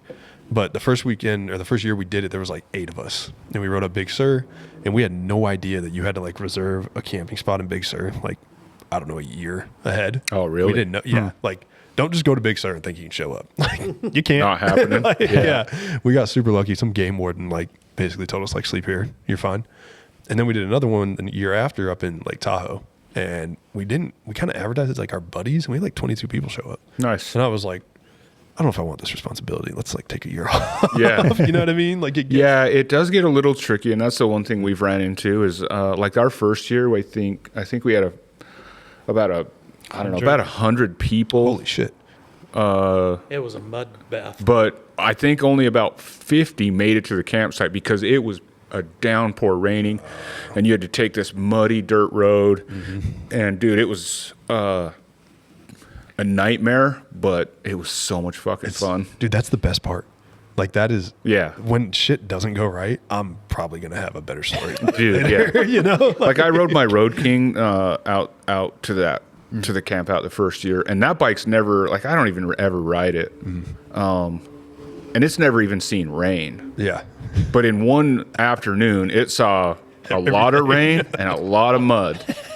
Yep. And But now you're going to remember that forever. but I was like giggling like a little kid like the whole time. You know what I mean? Like it was one of those days where you're just like, this is why I do this shit. 100%. It was so much fun. 100%. Yeah. Pictures of motorcycles literally stuck in a rut of mud, just without a kickstand or anything, just Sitting there. buried all the way up to the bottom of Yeah. the frame. Oh my God. I had a moment like that where I They was, were all laughing. Yeah, that's and I'm the- sitting at home going, what the hell are they doing to like, that looks terrible. Like, you got to be there. Somebody's got to clean that afterwards. Yeah. I had a moment like that. I'm 32 years old and I was giggling like a child. Do you know Lenny Howard? He's a BRL guy. He races hooligan. Oh yeah, yeah. Yeah. So Lenny's that's my fucking brother. I love that guy. Well, He lives by me up in Temecula, and hanging out with a group of his buddies. And he's like, "We're gonna go up to the top of Palomar. We're gonna do the no engine race." And I'm like, "What? I have no idea what you're talking about." Well, we ride to the top of Palomar. Everybody gets off their bikes, turns them off. You stand next to it, and you push them, and you jump on the bike, and you race down the hill. No engine. Just on. coasting. Just in neutral. And I'm not kidding, dude. There's like 9 grown men. And we all sound like children. We're just, and you can see guys like sticking their leg out, dude, and they're getting after it. We're passing cars. We're doing 55 miles an hour. Really? Nobody's bike is on. It's come down, dude. It's so fun. Like, Yeah, I want to check it out. It's so, and I mean, it's not like a planned thing. It's like we were at Josie's Hideout. All right, well, let's go do this before we go home. You know, And Yeah. it's probably 7-8 miles down that hill, Wow. and it's like serious bragging rights. Like those Yeah. dudes that are racing BRL, I'm like, all right, I'll see you guys later. But like, me and all the regular dudes, like we're getting after it down there. You If know? you're coasting 60 miles an hour in neutral, that's pretty good. It's, I mean, that's with like not- until the turn, and then I'm Yeah. dropping down to 40, and then I'm like humping Right. down, trying to get back up, you know. But it's fun, man. That's cool. That's like the last time I had that like giggly moment. I was like, I feel like a little kid right now. Yeah, kind of. It's crazy. You just stumble into them moments, you know. Exactly. You can't force those moments. No, you can't force like up to the frame in mud. No. A Road King. Like, Yeah, if it's not someone would have planned. told me that that's what was going to be at the end of the road, You wouldn't have went. I wouldn't have went. 100%. I'd been like, hell no. Yeah, like this sounds like a terrible idea. Yeah. Well, once you're committed, But then when you're in it, like, dude, we were removing front fenders because there was so much mud Caked in there? caked in there, and it was locking up our front wheels. So we were like, you know, getting the bag of tools out of saddlebags and like pulling, popping the 4 fenders. bolts off. Yeah, and, yeah. Somebody lost their spacer in there Yeah. somewhere. 100%. Yeah, Yep. dude, but it was such a good time though. So yeah, our campouts are fun, and I mean, and it's been fun doing that stuff with the other shops. That's what been the cool thing, because you know, like we were talking about earlier, like with the dealerships in the area, there's just kind of sometimes this weird like shop to shop, like we don't know how to act around each other. Yeah. And I think it all comes from like the dealership doesn't play nice with us. So it was really cool to just be like, as independent shops, like We don't care. we don't give a shit.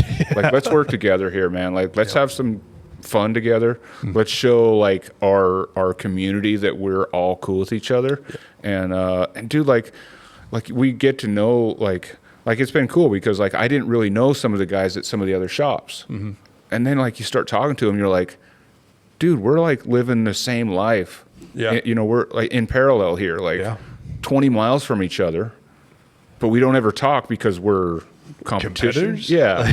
Like, You know, and so it's just like broken down those walls. And it's been pretty cool. Yeah, and it could get to the point where like somebody comes in, you're backlogged, and you're like, "We'll go see." Yeah, go Tyler see over that here. dude. Yeah, Yeah. like I know that guy. He's good shit. Go over there. Yeah. you know. Yeah. It's community, man. Yeah, it is. You know Yeah. what I mean? And there's enough work to go around. And Right. if we need to send a guy to another shop, like, so be it. Yeah, That's because we're busy and we're okay. Yeah. We don't, you know? it was pretty cool coming in here and seeing the amount of work you guys got. I was like, this is.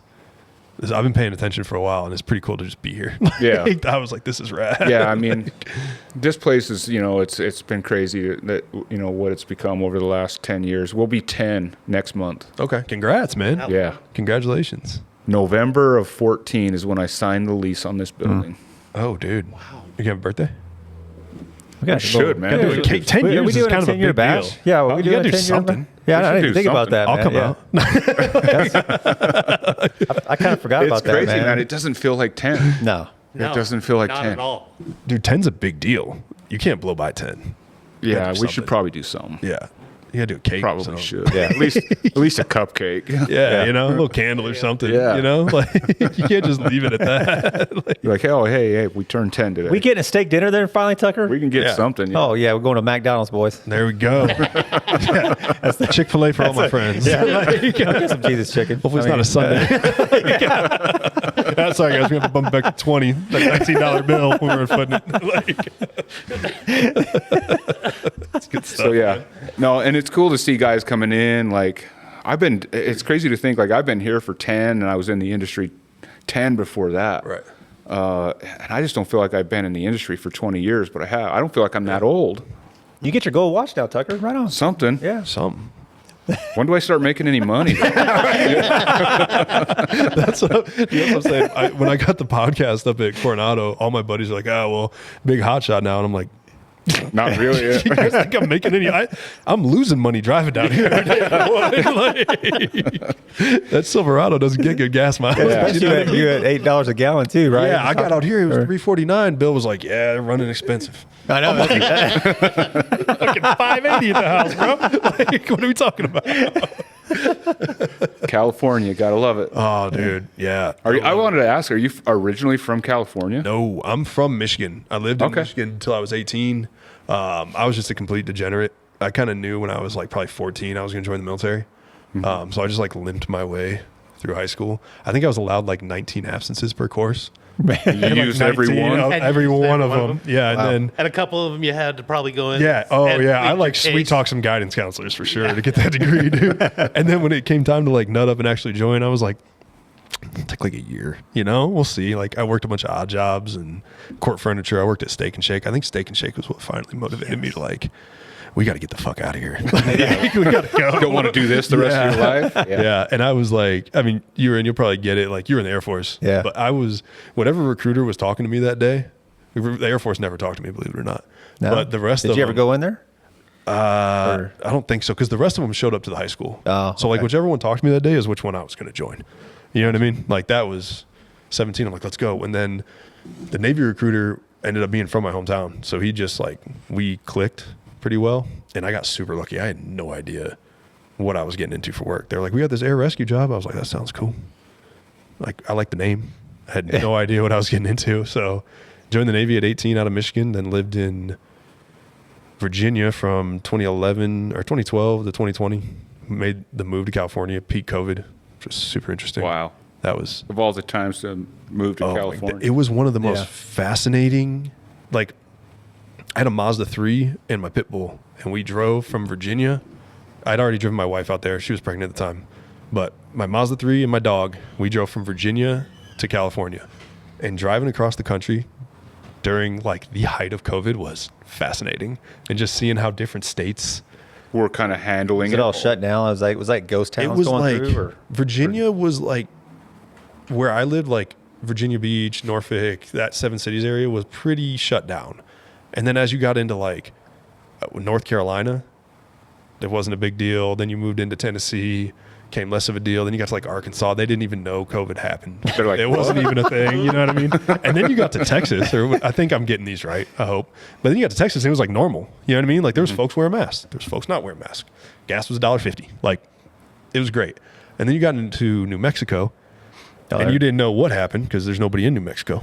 And then you got to Arizona, and it started like ramping up again, you know? And then I got to California, and they're like checking you at the border for a mask and a vax card. Are you serious? Yeah. Not No really, kid- but oh. like, But I was like, pretty dang, close. man. it was pretty damn close. near. Like Yeah. you weren't going inside without it, you know? Yeah. So that was We got kicked out of some gas stations for not wearing Really? a mask. Yeah. Like just travel, because me and Jordan, we did a little bit of traveling, and we had to go to California a couple times, and like, yeah, like stop and get gas, and they would stop you at the door if you didn't have a mask on. yeah. Yeah. Like they were, no, I mean, and it was weird because like here was pretty loose Yeah. I imagine it was It was, yeah, for the most part. in comparison. Yeah, we had a good month there, or 30 days, where it was locked down pretty good. But other than that, you could still Yeah. get around and do everything you needed. And I will tell you that my best road trip on my bike was during COVID because, you know, every year a few of my buddies and my brother and I, we go on some type of a road trip. Well, because of COVID, we decided, well, let's just go up to Jackson Hole, Wyoming. Let's go up through the park and stuff. There won't be a lot of tourists. I worked in Yellowstone on a dude ranch, taking people into Yellowstone on horseback and wagon train oh dude. for a summer. That was probably And you're doing 25, 30 miles an hour, and that's the fastest you can go through that park. Our 8 bikes, I don't think they hit below 65, 70 miles an hour. There was nobody in the park. The only thing you had to worry about was some wildlife coming Buffalo out. standing Yeah, yeah, yeah. standing Some in front of wildlife you or coming in, something. yeah. But it was Nobody was shooting those It was either. awesome. We did the whole park in one day, which you cannot Yeah. do. You can only do little roads in a day, but we stopped. We had a good time, and when we came back through the backside and came down into Red Lodge, up over Beartooth Pass. Oh yeah, that's a good one. nobody in that town. They didn't even have masks for sale in the Yeah, convenience they stores. didn't even know it happened. But on the other side in Jackson Hole, we couldn't go to a restaurant or anything. We had Domino's delivered, so we stayed at the hotel and crazy. partied. Yep. But Yeah. it's kind of different on where you went into this country and who was. It was a wild time. It was very wild. When did you get out of the Air Force? I got it to 2014. Okay, that was being in the military during COVID was, I mean, peak. It was as good as it got. Really? It was as long as you weren't deployed. If you were deployed, it was about as bad as it got. But Yeah. I was getting set to transfer, so I was kind of in that nice. Everybody forgot about me a Yeah. little bit zone, and they brought a flight surgeon in, and they were like, "How do we reduce the spread?" Essentially, Mm-hmm. he was like, "You got to decrease the footprint." So we broke up into 3 sections and worked 1 week on, 2 weeks off, and it was a joke. All you had to do on your 2 weeks off, you had to text message muster every morning. Yeah. And that was it. And there were still guys that fucked that up. And like, if you did, it was pretty funny the stuff that they'd make you do. Like, Yeah. there was guys, Taryn, I don't remember your last name. I haven't talked to this dude in years, but he messed it up one time and they were like, this fucking kid. He was like an E3, didn't make it. So they made him pull into the parking lot every day in his 14 days. He had to drive all the way into work and sit out in his car and honk the horn until somebody come out wave at him. And then just go back home. Just went back home and it was like, And you know darn well they were sitting in love there it. behind the Oh, window yeah. drinking a cup of coffee. Yeah, I'm not going to tell them that we see them yet. Yeah. no. I'm going And to finish my cup of coffee. Exactly. these idiots, like as soon as I heard that, I was like, okay, I'm going to set its own automated text every day for 6:57.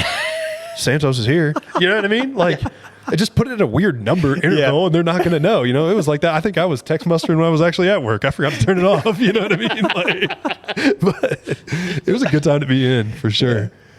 But That'd be, no kidding. 2 weeks on, what it was, or 2 weeks off? I was 1 week on, 2 weeks off. It was silly, dude. There was guys, guys were we were in Virginia, like guys were going to New York. You know what I mean? Guys Yeah. were doing whatever they wanted, but All they had to do was just text, huh? all they had to do was text, and they weren't going to call you in. It was, at the same time, it was like a kind of before we really knew, everybody thought they were going to die. You know what I mean? Yeah. So, Yeah. like, we weren't messing around. Nobody was messing around Right. in the beginning. Yeah. But looking back on it, I'm like, man, I was in the good days and I didn't Yeah. know it. You know what I mean? You never you never know you're in Yeah. the good days. I'm Yeah. like, that Yeah. was good days. So Michigan, huh? Grew up Yeah. in Michigan. What part? Kalamazoo, Southwest Michigan. Okay. Yep. You were Indiana, right? Yeah, when you said Steak and Shake, Yeah. I was like, dude, that's Midwest right there, baby. where are you from I in mean, Indiana? About 30 miles northwest of Indy. A Okay. small town called Liston. It's going out on 74 Okay. type deal. I was born in Evansville. Okay. Yeah, Yeah, my- down south. Yep. Yep. My whole family's from like Southern Illinois, and then Okay. mom and I moved up, just me and her, when I was like 6 months old. She got a gig as a nurse and held it down out there for a while. Yeah. Do you like the traveling thing? Did she do? No, it that was. stuff, or I just- don't even know if that was like around at the time. Oh. Like, this was 92, 93. Gotcha. But it was just like her kind of making her way through nursing school, and then Yeah. just me and her for a while. Oh, that's cool. But yeah, Steak and Shake. Yeah, I mean, it's kind of like Freddy's. I would compare Really? Steak and Is Shake it? and Freddy's. It's that Like what- a smash burger. smash burger. Yeah, steak burger, yeah. whatever. I was the grill boy up there too. It's like, in theory, this is a great idea. They're all proud about how like you get to watch the grill guy make the burgers. But they're open 24/7, so all that meant to me was like my friends were coming in at like 3 a.m, like And just- throwing shit at me, Right. Because I'm trying to like make their food, I'm like, I gotta get the fuck out of here, like, It's a great motivator. It was such a motivator, dude. I was like, this sucks. Like, and then it was kind of funny because my cousin was the shake guy. So like he'd be like, all right, before I leave, I want a Western barbecue bacon burger. Yeah. I'm like, I got you. I need a, whatever shake. And he's like, Yeah. all right, I got you. So we would just be like, oh, that was an error one. Here you go, Steve. And then I would get a shake on the way home. Like, but It's good trade, baby. When It I was, it younger, I worked. worked at a Taco Time, and you could be dead from like 8 o'clock until, I think we closed at 10 o'clock. I think we were dead from like 8 o'clock until 10 o'clock. So we were doing whatever, you know. Of course, we did all of our prep stuff 5 minutes before we had to leave, hurry up, get it done. But at 9:45 is when all my buddies would show up. Yep. What's the leftovers? Yeah, exactly.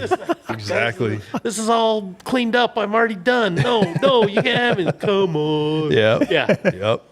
Yeah, fast food will motivate you real quick. Oh, Real dude, quick. it's terrible. Like I had that. I did. I worked at a greenhouse for a while. I worked for like Court Furniture, delivering furniture. That was actually a sick gig. Like I could have got sucked into that one for a while. I think I got fired. I don't remember exactly how I left Court. You used one of your 19 apps. Yeah, I think I did. I think that just carried over to like the real world. But that was a sick gig because I was like a mover. I wasn't a driver. So we'd wake up, the truck would be loaded, and then we would drive to like Fort Wayne, Indiana was somewhere that we could go. And I would be hungover as shit, like 18 years old, sleeping on the way to Fort Wayne, set up some couches, pull off the bubble wrap, get back, sleep on the way back, you know, and that was like a 12-hour day. Like, yeah, it was great, you know. But yeah, what else did I do? I got the first like kind of big boy job I had, I think I was like 16. But my mom, I grew up in kind of a rough area, so I never spent a summer at home. Like from the time I was like 13 till I graduated high school, my mom sent me to live with grandpa. Like every summer she got me out of there, which in hindsight was great. And dude, he would find me like the shittiest jobs. Like he'd be like, I got a buddy, owns a pool company. You're going to go work for him. I don't know if you guys know what pools are, but they're just holes in the ground.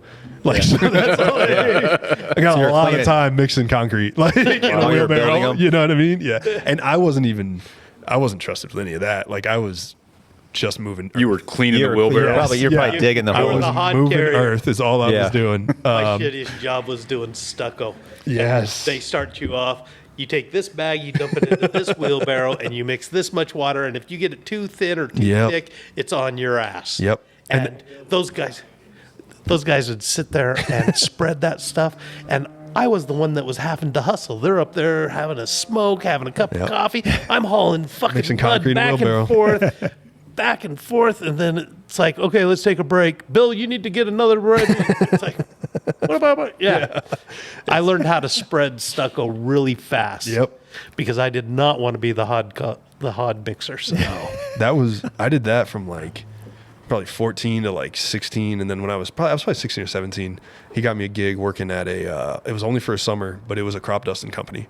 Ooh. And that was fucking awesome. Really? It was like, I was 17 years old. I was making $19 an hour, which is a lot. Man, that's like that was a lot of money, dude. Heck yeah. We were pulling. Their season's only like 2.5, 3 months, so you're pulling minimum like 17-hour days, and you're working 7 days a week through this season. What you doing? You loading them? You like? All I was really doing, I wasn't in charge of chemicals or anything like that, but literally what would happen was like, because the chemicals would all be kind of pre-done, and they would have like, you had to be like a guy there to kind of distribute that from what I remember. So like somebody else would take care of that, but I was literally fueling them and like wiping off the windshield. And that's like what I was doing. It was, you were there all day. Dude, I love watching that band. When we roll back Midwest, you still see them just low level, boom, kick back up. They're flip. insane, dude. Dude, it's awesome watching them things, man. Yeah. I did not know it was like a crew of dudes that were it was behind the scenes. I thought it was just one guy maybe that just went out there and fueled it up. Yeah, he'd fuel it, then he'll go get in it and just rip a field and come back. It was sketchy. It was super sketchy once I got into like the military and flying. I've got like 2,400 hours in a 60 at this point. But I would literally go up there and fuel the aircraft, and a lot of the fuels, like the fuel cell will be on the wing. So you climb up on the wing. It's a prop plane. The prop's from me to you. Right. And I'm up there on the wing fueling this up, and I'm literally like wiping off his windshield, and whoever it is, I'm like, you need anything? And he's like, coconut water or whatever. You know what I mean? And I get that, and then I hop back down, and I sit there for like 6 more hours until somebody else shows up, you know? And then some days there would be fields that would be so far away that we would literally take like a fuel truck out, and we'd be sitting in a field with a whole fuel truck. And they would just land? Yeah. Like just on the street? Would just not on the street, but it would be like a giant field. Yeah. But those guys have like no rules. And then I got to... Oh, yeah. You see them just... It's wild. And then I got to California, and I started flying in the military out there. So when I was in Illinois doing this, they all had to be on the ground by dark. Like we did not do anything after sunset. Those guys in California in the Central Valley do not care. They're out there dusting fields at midnight, and it is really sketchy as shit, dude. They have no lights, right? I mean, they don't have they'll have like their anti-collision. Yeah. Like they'll have one of those, maybe. You know what I mean? Like it's like out there. It's like probably a guy maintaining his shit. Yeah. But they don't really, because they're all low level. They're 500 feet above. Right. They don't have to talk to anybody. That's true. Yeah. You'll just like you'll be up back there on your phone, trying to track like air traffic in the vicinity. You know what I mean? And then when these guys flies by you, you're like, what the fuck? Yeah. But it was kind of a weird transition from that to joining the military and being like, I shouldn't have been doing that. You know what I mean? Like, I should be somebody out there watching. Yeah. You know what I mean? Like, but I'm gonna yeah. take a quick bathroom break. Yeah, do your thing. I'm gonna do the same. Actually, I'm gonna piss. All right, just me and Bill. All right. Are we still going? Oh, We're back. oh, we're back. Oh shit. Are we live? Better get one of them nicotine patches. Welcome to another episode of the Tucker Speed Show. I'm your host Taylor with Shifter Crew. I wasn't ready. I wasn't ready. These are so small. You got these fat, stubby fingers. Thank you, Bill. Oh, what, All right, we're back. We're all refreshed. yeah. Bathroom break. Everybody got tinkling. Another beer. Lots of pretzels. Yeah. Thank you, the pretzels. Thanks, Tori. You don't know it yet. Yeah, my wife's pretzels. Did we eat her food? Yeah. Wasn't me. I wasn't here. Yeah, my wife works here full time with me. No kidding. Yeah. Yep. How's that? Yeah, you're looking at me like you should. Like that's insane, right? It was like that probably the first 5 years, I'm being real careful right now. Yeah. but now it's ironed out. Dude, it's That's awesome. No, seriously, that's awesome. It was hard for us in the beginning, but it's awesome now. And she really is just like one of the guys around here. Like, I mean, she's back here cracking up dirty jokes with these hell yeah. guys and giving them shit. And Probably got the worst mouth. oh, for sure. Oh, yeah. savage. Yeah, sass. Yes. Yeah. I mean, she jokes. It's funny because she says she, has a mouth of a sailor, Yeah. and I mean, she does. It's a real thing. Yeah. So, no, it's good though. But yeah, these are her pretzels. So sorry you. we ate your pretzels. Thanks, Tori. They're delicious. Love you. These are great. Yeah. But so where is Shifter Crew going the rest of it? You said you have your show coming up in 2 weeks. Yep, October 26th. The West Coast Classes. That show, West Coast Classic. I'm sorry. And where's that at? That's at Temecula Harley Davidson, Old Town Temecula. That's a show done in conjunction with Shifter Crew and LFG. We're kind of a traveling circus together. Those guys, I put on a bike show. He puts on a slow race, and he gives away these belt buckles for the slow race that are like, Hell yes. dude, they're so fucking sick. I want like, one. I don't even know what it looks like, and I want one. He is a belt they're- buckle guy. Trust me. Like, they're. Didn't you order one? I know a guy. I think Dustin made some, and then Bill was like, "Go ahead and add one to that list." Yeah, Like- dude, I would buy one. And the cool thing to me is it kind of resembles a rodeo because you got to win the slow race to get it. It's kind of you got to earn it, right? You got to earn it exactly. I just want to buy it. I don't want to earn it. Dude, hop in there. I mean, come out, man. Maybe you can do both. You know. Yeah, there you go. go, Tucker. I can Come do on. a slow race. I've won a few Yeah? slow races. Yeah. Well, I'm kind of trying to talk him into doing like a pro-am kind of deal because we'll have a bunch of stunt bike guys come out, and it's like, I want to see an old guy win too. Yeah. You know what I mean? Yeah. So like, let's do a pro class because like, Joey and Foley and all those guys from Centers Only, and Yeah. fucking Trent. Like, I think the one that we did in Sturgis, Foley and Trent were in the championship, and I was like, Yeah. Right. holy And shit, like they're amazing. But like, all right, let's give them their own class. Give everybody You know else what I a mean? chance, Give too, some of yeah. these other guys a shot, So yeah, we're doing our show. We named it the West Coast Classic. We're giving away. We did trophies with a ton of folks this time. All of our trophies are always like the build aluminum base, and then we'll do like some kind of Lexan or acrylic insert, make it all detailed. These ones, Bamco Motorsports helped us out and plated them all. So we've got a black chrome, gold plate, rose gold, all kinds of silliness, and then we're giving away $2,000 too. So best of show winner is going to win $1,000. Wow. And every subcategory is going to win $250. So that's October 26th. Hey, that's where we need to go, Tucker. That's the money right there, baby. I know, man. I mean, bring the Road King out. Come on. Like, I like it. I'm judging. No, I always give, for my shows, I've never actually judged, I don't think. I did in Sturgis. I take that back. In Sturgis, I did. But being in California and throwing a bike show, like, I don't want any of the responsibility. So, like, I go around, I'm like, Elite Mototech. You guys want to pick the pick, bagger? yeah. Like, and that way, none of this is on me, So, yeah, we've got that going on. And then in January, we're doing a big event at Coronado Beach Harley. And then we're taking a break. And then it's 4 months off until So April, Arizona. Yep. Yeah. And that's kind of our kickoff for the year. So I'm going to, in that time though, like, I'm going to try to travel on the bike a little bit. I rode to Sturgis on the bike this year. I rode to Four Corners on the bike this year. I've been to San Francisco a couple times in the last few months. Sweet. So What bike you got, man? I think you got a Road Glide. yeah, What I've year? got a 17 Road Glide. About 2 years ago, the stator went out on it on base. So I put it in a trailer, towed it over to Dan's house, and he's like, "All right, man. If we're ever gonna do a chain drive on it, now's the time." And that turned into like 3 months of might as wells. And now I haven't gone crazy with the motor work yet. It's just a cam, Which cam you go with? just 475. Okay. Nothing No, it's- crazy. No, it's a good one. That chop with that and at shorty HPI, like it's going to be, I'm really happy with that bike right now. I got a full set of GPs on there. I was lucky enough to be able to go in. Fuzzy took care of me and was like, how much do you weigh? What are you trying to do? And Yeah. that came from, We love GP. dude, it's like, you ever ran a set of tires too long Yeah. and then put a brand new set on? You're like, oh yeah, this is what it's supposed to feel like. Yeah. That's what my bike feels like now with the, Yeah. GP on it. Yeah, I'm no just doubt. like- You do front and rear?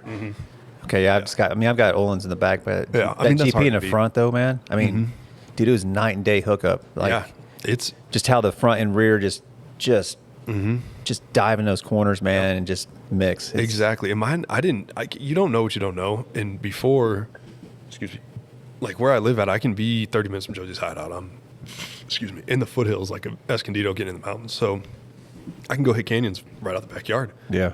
I didn't realize, like, when I'm coming in a turn, I'm going into a trail break, my front end was collapsing on me. And I didn't Yeah. know. And now that it doesn't do that, I'm like, it's Yeah. supposed to have been like this the whole time? Yeah, Like, I've exactly. been out here struggling Yeah. for no reason. Like, I won't say what I was running before. yeah, I'm not going to do that either. I won't say. I'm not gonna do that. Because we But, do sling their stuff. But 100%. yeah, it's I heard Olin's is, with the hurricane can be closed indefinitely. really That's Really? what I heard that yesterday. Yeah. Wow. I didn't hear. because they are East Coast, huh? They're in North Florida. Carolina. Yeah. Are they Florida? I believe so. I thought they were North Carolina. Maybe. Could be. I don't know. I could be wrong. Yeah. Another But they're somewhere in that area. yeah. Yeah. Like East They're Coast. East Coast somewhere. They're getting hit. Like indefinitely. Yeah. That's what I was told. Interesting. But yeah, I did that. I've got a full Arlen S front end. Yep. Methods. I'm Oh. really comfortable with that. Same here. Yeah. I love that one. you guys just become Love best it. friends? I we think did. so. We I got a think- lot of similar stuff, Yeah, I dude. think we are now best friends. What was that off of Step Brothers? Step Brothers, yeah. One of the things I did, and this was, I've had my bike since like 2021, late 20, early 21, something like that. And I've just been kind of getting bored with it. But like anything now is a lot of money. Like I'm done doing cheap shit. You know Yeah. what I mean? Like, Oh, yeah. now it's like, okay, do you want to do motor work or not? Like, do you want to turn this bike into a 124 and spend Right. a shit ton of money and then get it tuned again and then all this? And I just haven't committed to that. So I'm like fucking around in the meantime. Yeah. So I just put a set of leather pros on it. Shout out to Cobalt Cycles. That's cool. And I've always liked the look of it, and I was super nervous to actually do it. But they're so freaking nice. I can fit so much more shit in there. Really? Like, especially on these long trips. And I think it's because the bags are like malleable. Like I can You just just Like Stuff expand them in out. there. exactly. Expand them out, yeah. It sounds silly, but I gotta it's- see this setup then. I've never I'll seen show you this the bike set- after. Okay. Yeah, it's like it sounds like a silly thing, but I've been pretty happy with it. Like, and it doesn't take much. You know what I mean? Like I'm Yeah. easily amused. But Amused. yeah, and then Coronado Beach hooked me up with a Pan Am. So You actually have one in the stable. yes, it's not mine. It's not in my name, but it Gotcha. is. It literally, You're riding it. You're right. Yes, until How do you like that? Like you bomb it off road? okay. So Break it well, down. we're gonna do the full disclaimer here. That bike is amazing. I love that bike. I think it's marketed incorrectly. I don't think it's an adventure bike. I think the adventure crowd isn't going to change. They're going to stick with KTM, BMW, Africa Twins, whatever. You're That's not what gonna I've get those always guys. said. You're not I feel gonna like get them to convert. the adventure crowd They're staying. is anti Harley. Yes. To me, what Yeah. the Pan Am, the one I have, it's a 2022 Pan Am Special or whatever. It's got the 3 big ass boxes on the back, which you're getting out of a ticket if you got those boxes. Just that, like, I learned it firsthand. Cut a cop off, running a red light, and he looked at me, and I had those boxes on. And he was like, "That gentleman probably needs a break. He's riding around with that goofy ass looking bike. With those 3 big boxes on the back." You know what I mean? Like, you're getting out of a ticket. Just leave all 3 of them on. I'm telling you. So I had it. I love it, dude. About 2 weeks in, the fuel pump went out. So Was it brand new at the time? no. It Okay. had Used? 12K on it when To I got it. 22? 22, yeah. Okay. So that fuel pump issue is real. The way I found out about it was about worst case scenario. I was coming back from San Francisco. It started making some noise when it went to prime. When I would go to start the bike, it started, like I was riding it out to Four Corners and I was like, man, that's getting a little loud. And then I went up to the Monday Night Football opener, Jets, 49ers. I'm a diehard Jets fan. Terrible life. So that fucking thing started screaming, dude. Like when I would go to start it, it would prime and it's making all kinds of bad noises. Well, I leave. I don't know how familiar you guys are with like the Central Valley and the 101 out in California. Not so much, yeah. So the Central Valley is hotter than hell, like all the time. It's hot. Central Valley's like Bakersfield. Bakersfield. Oh, okay. So think of like the Grapevine all the way up, like past Stockton, up to like Redding, I think is where it technically ends. Okay. So, but it is hotter than hell all the way through there. So I'm leaving at like 5 a.m. from San Fran, trying to make it back down to San Diego Tuesday morning. And I'm looking at the map and I'm like, I could stay on the 101 all day, which is going to take a lot more time, but I don't want to deal with that heat in the Central Valley. So I'm going to stay on the 101. I'm just going to take it. It's going to take another 2 hours, whatever. I'll be fine. Well, it was so cold in the fog. I don't know if you guys seen the fog out there. The fog was so bad. I was like, fuck this. I'm hopping on the 46. I'm cutting from Paso over to Bakersfield. I'm doing this. And now I'm up in the mountains. I'm in the twisties. That fog got so bad, dude. I couldn't see from here to that door. Like, it was terrible. Yeah. And there's a giant fuel truck in front of me. And those Pan Ams are fast. Like, they get after it. We've seen them on the track, dude. Yeah. The track setup, Pan Am. They are quick. Yeah. So this fuel truck's in front of me, right in front of me, and the fog is so bad, I'm not comfortable passing him. But I'm doing 50 miles an hour trying to get up this hill, right? Well, he sees me back there, and he gets all the way off to the side. Like, sweet. Drop down into fifth gear, open it wide open. I get it to 86 miles an hour, and the fucking thing turns off. Like, straight up dies. And I'm halfway past this fuel truck. So I, Oh, like, jeez. get off of it. I'm able to start it again, and I get back on it real slow, like 71, 72, 74, and I get past this thing. And I'm like, what the hell was that? It did that to me from Bakersfield to San Diego, where I would get to a certain speed, and it would just die. Like, it wouldn't turn off. I never turned off on me again, but for a while, it was 86 miles an hour. 86, it would just essentially cut off. And then I would have to, like, downshift, baby it back up, and I would get back up to like 83, and I'd be able to stay there. By the end of the trip, it was like 71 miles an hour. Like, if I did that, At least you're getting would that, die. though. I mean, It 100%. The thing about that bike is there's no way to look cool on it. So the cool thing about it is that it's fast. But when you're riding that bike and it's not fast, it's not fun. There's nothing cool anymore. There was nothing enjoyable about that trip anymore. I was like, I would have rather it just fucking turned off and I just trailered it home, because then at least I would have known the situation. You know what I mean? But like, lane splitting through some of that and not knowing what it's going to do, it's a little sketchy. A But little Oh, I bet. nerve wracking. yeah, but I mean, that's a known issue with those bikes. Fuel pumps are a known thing.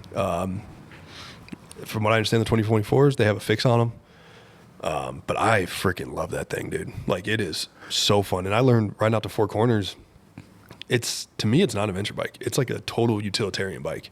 You can take it on the track, like you said. Yeah. I haven't done a ton of off-roading. I've ridden it through some rivers. I've gotten it stuck here and there. Yeah. You know, but you can be riding down the road and be like, I wonder what's up there. yeah. And shoot up there and go check. You know what I mean? Right. Kind of jib up there. Or you can go fast as hell. Or if you got those 3 big gay boxes on there, you're good to go. 1, with the law enforcement, just hold them. And 2, you can go whole ass grocery shopping in there. Like, you can shop for the whole family, dude. I literally, on the way to Four Corners, I was like, I almost need more stuff. Like, seriously. Like, All right, Butler. Go get some more pants. exactly. Like, I'm going to be out here just buying shit just to fill these up. Like, I need to evenly distribute this weight, Like, Butler, you got your next ride. Our service rider, man. Yeah. It's so funny when he's he's going to go to the store. He won't put his helmet on, so his hair stays perfect. And he's riding on his soft tail. But man, yeah, the old Butler might have to get a Pan Am now. dude, they're cool, man. I really like that bike. There's something. It's funny though, because I get off that and I get back on my Road Glide and I'm like, you're the one for me. Like, Yeah. that. Sorry, 'Cause I that cheated Pan on Am you. isn't- Sorry, I cheated on you. It's not a Harley. It's not exactly. It's a complete It is not a Harley. different thing. It doesn't do it like. Can we say anything on this podcast? You can say whatever you want. It doesn't make my dick hard, like the Pan Am doesn't. But my Road Glide, Right. like, I start that fucker and I'm like, here we go. Yeah. Like, we're about to ride a motorcycle. I hop on that Pan Am and I'm like, we're gonna get there comfortably. Like, when I pull into Four Corners, I'm gonna feel good. Like, I'm fighting my body, on the way to Right. Sturgis on my Road Glide. I love it. I'm never gonna get rid of it. I'm gonna give it to my son one day. It's never going away. Sure. So you're saying that the Pan Am was more comfortable than your Road Glide? It's not even close. It's so weird. Even with the Really? riding position, it doesn't make any sense. But it's There's just no vibration. to exactly it. Okay. That's exactly what it is. It's, No, you don't realize Yeah, it's just that. kind of smooth. It's like, Yep. yeah. You don't realize that the Harleys are beating the shit out of you. Now, what about the wind? I mean, does it actually buffer wind? It that does a little screen? lot better. So there's different settings too. God, I sound like such a loser. No, let's hear it, Justifying- man. I don't know. Adventure bike guy. I've never. Here. No, like I like my Road Glide. I swear it's my You're gonna favorite. have to rebrand here. No, I've seen them. I've just never ridden one for one. I've seen them. I've checked them out just as they sit. Yeah. I've never gotten on one and ran it. And I didn't. I know the suspension adjusts as well too. So right? that was something I was blown away by. That adjustable ride height. I'm not talking shit about Harley here, but when they came out with that, like I had no confidence in the world that was going to work as advertised. I was like, man, you guys just came out with inverted like last year, and now you're Trying to do adjustable. Oh yeah, this is gonna be fucking clown show. It's amazing. Like it really does work. If you have it in sport mode and you're going 90 miles an hour down the road, it lifts you up. By the time you pull up to that light, I'm 6'1", I can flat foot again. Like it really does work. And that little windshield, like I leave it all the way up, but you can adjust it as you ride. There's like 3 different settings, I think. Yeah. I don't have an issue with it. The first real ride I did on it was out to Four Corners, and I was riding with Juan and Brad from Crash Inc. And there was a little bit of getting used to it. Like it's such a different ride because I've really only ever ridden. I started with Sporty, went to a Dyna, got a Road Glide now, Right. and I'm so used to sitting in the bike. You know, you sit in the Yeah. bike. Yeah. On those, you're sitting on top of the bike. So that was like once we got to 10, 11 o'clock at night, I was like, this is a little weird. You know what I mean? Like it wasn't in the dark trying to figure that out. It definitely takes some getting used to, but they're comfortable. So you're not tired. Like you can run 12 hours and your shoulders aren't hurting. You're Exactly. Like my lower back, I'll blame this on the helicopter too, but like riding home from Sturgis, by the time I got through Wyoming on the way back from Sturgis, I was like, because I was going to do a 1K in a day. I got through Wyoming. I was like, I ain't doing that. Like, Yeah. this sucked. And then it's funny because I crossed into Utah and then it dropped like 15 degrees and there was like a turn here and there. And I was like, okay, maybe I can do this. And the wind you know? wasn't blowing. Exactly. Yeah, exactly. And I didn't That's- feel like I was on fire anymore. Right. So I started having fun again. But at the end of it, you put, I don't care who you are, you put 850 miles on your Harley, you're going to be sore. It doesn't matter if you got Yeah. a LaPera, a Saddleman, a BMC, whatever. right. But that Pan Am, like I rode back from Four Corners and I was like, I could keep going. That is interesting. I mean, okay. I'll bring it out like when I can. I'll bring it out here and go ride it. Yeah. Like maybe like November or something. I'll just ride up here. But it's I swear to God. Boy, oh yeah, there's weather here. Oh yeah. You know what happens in November We around might here? have a little. Spoiled, yeah. Might have a little white stuff. I tell you what, if you come down October 26th to the West Coast Classic at Old Town Temecula Harley Davidson Yeah. for the LFG and Shifter Crew show, we'll plug right there. You can ride one. Now you're hosting. Now you're hosting. Now you're host. Now I just got to get boss man to say, hey, let's shut her down. Let's go. No. You got some PTO to burn, right? I do. Yeah, that's a true statement. Come on out, man. But yeah, no, have you ridden one? I have. I rode one like in a parking lot, but Yeah. so I don't know if I would count that. That's Yeah. about Probably all not. I've Yeah. done, as well as rode So- in the parking lot. Yeah. It was No, I it have was not like- ridden one. It was a trip for me because when I left Four Corners, we were fucking ripping on the way back. I mean, really fast. And then made it back into California, and I took like kind of an alternate route through like some reservations and stuff that ended up dropping me in Temecula, and I was able to cruise as fast as I wanted comfortably on that thing for 7 hours or whatever it was, and then hopped on these canyon roads through Temecula, and I was like, man, I can be comfortable riding through that, and then I can fucking get it through here. Yeah. No issue. Now, is And it I a got these 10-gallon three tank? stupid. It's Or is like it- 5, I think. Oh, is that okay? Yeah. What's the 5.5. What are you getting for range? It all depends. How fast, of course. I think if I fresh fill it up and I set it like road or something, it's giving me like 2. Okay. At the end of it, I'm probably in like 160. But yeah, like you can crush miles on it. Hop on some canyon roads, crush that. You got your Yeah. 3 gate boxes on the back, so you got everything you need. You know what I mean? Like, just like I can do love it, man. anything on this. Like, I love this guy. You got a spot for him. I mean, I'll come out. I'll ride out here in November. 3 gay boxes. I love it. Just hurting feelings out there, huh? No, but to me, it's like the ultimate utilitarian kind of motorcycle. It really is. Like I would like to have one just to, if you were like, hey man, ride out to New York on your Road Glide or on this, like Road Glide's got 48,000 miles on it. I'm probably gonna ride that Pan America, and I'll probably be less sore by the time I get there. That is be honest. interesting. It really is. Everybody's gonna laugh at you across 100%. all boxes. 30 states or whatever you 100%. drive through. Especially with those 3 gate boxes. yeah. See, like, look at this fucking guy. Yeah, look at this Yeah. fucking guy. I'll be there 2 days before him and fresher. So if they want to fight, let me know.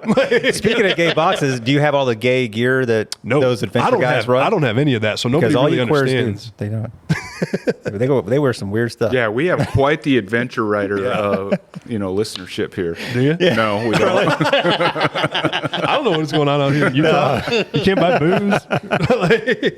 No, when It is funny, those adventure bike guys, they're different. They got some weird. They got some stuff they all the gear up. time. It could be 100 degrees, and they're 100 wearing. degrees, They're and wearing. they're just going all to of the it. grocery store. Yeah. Full gear and boots. Yeah, we went when we were out at Four Corners. Juan found this spot and he was like, "You want to go right down here?" And we're like crossing the river, and I got the bike stuck, and I'm like, "Fuck, dude, I'm in like jeans and Vans." Yes. You know what I mean? Like, if I had it together a little bit, I'd be trying this a little harder. You know what I mean? But I'm out there like I'm wet. But those bikes are fun, dude. Like, my Road Glide's my favorite. I'm not getting rid of or anything, but they are fun to have. Like, I will say, that. They're cool little bikes. I want to try one. I mean, I want to buy an adventure bike. I've been looking at a few different ones. I don't think I would buy the Pan Am because I want to do some adventure bike trips. Yes, And I don't think I would buy the Pan Am. not the bike for it, dude. I'm looking at, like when you look at those adventure bikes, there's, like I would put the Pan Am maybe in like the same class as some of like the big BMWs, like the 1200s and stuff. Like a 1250 or whatever it is. Yeah. And they're nice bikes, but I don't know that they're super off-road capable. No. You know what I mean? Yep. So I'm looking at some of the, like, GS 1250 or whatever. Yeah, yeah. the GS. 1250. Those things are super smooth. They're cool. Yep. But I don't know that they're the most off. And I want the bike to be more off-road capable. like a Africa Twin or something. Africa Twin, the Yamaha T7. Yep. Something like that. Yeah. That kind of middleweight. Those are true off-road bikes to me. Like, They're, I mean, way more than the Pan Am. yeah. And I don't know what they weigh. I'm not sure either off the top of my head. Okay. Because I remember the but Pan Am. but I'm an off-road dude. Like I ride, I don't anymore. But I raced motocross and desert and stuff like that. And so to come from a motocross bike, like even those Africa Twins and the T7s are like for off-road riding. Those are big. Yeah. You know what I mean? Yeah. To me, anyways. And so like the idea of riding a Pan Am or a GS 1250 off-road, like I'm like, I can find might as well something take my Road Glide Exactly. because that's what it feels That's like what when it's you gonna feel like. Yeah. But yeah, I've been eyeballing one. But yeah, I would agree. I don't think that Pan Am. I mean, yeah, could you ride down the highway and then turn up a fire road? Sure. But when I turn off the highway, like I don't want to just ride fire roads. You want to go bop, bop, bop, bop? Yeah. Yeah. So, but yeah, Pan America weighs 505 pounds. I remember it being more than I thought. Man, it that's was not.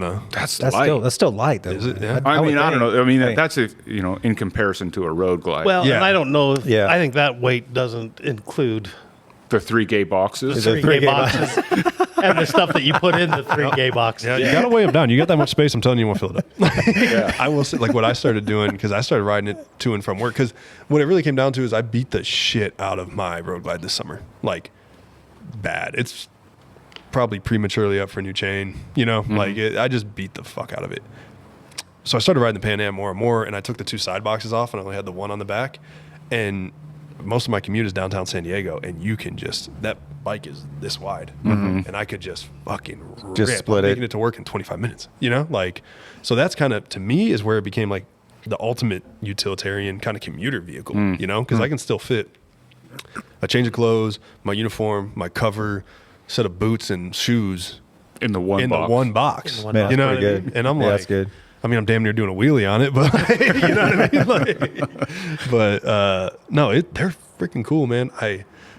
So kind of a funny, they probably don't want me to talk about this, but it's kind of funny. So when the fuel pump went out, I was like, all right, well, I'm gonna need a new company car, we'll get out of here. Company car. And they had a Indian Challenger out there, the Dark Horse Pursuit Challenger. Oh, And it's really? full done up. Like, I mean, it's got the full dresser on the back. And I was like, I think you were there, weren't Is you? that a Harley Yeah. dealership? Yeah, it's a trade-in. Used Oh, is that what- thing. oh, okay. Yeah, and I was like, well, I want to see what this is about, So I've got that until the Pan Am comes back.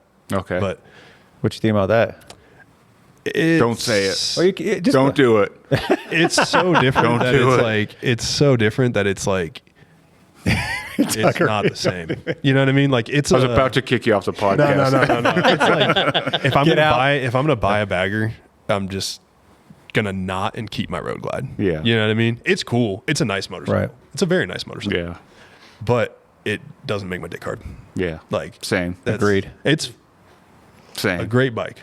Yeah. But it's They not really, I coming mean, out. you know, it is a nice bike. It's a good motor, good Yep. suspension, good brakes. Yep.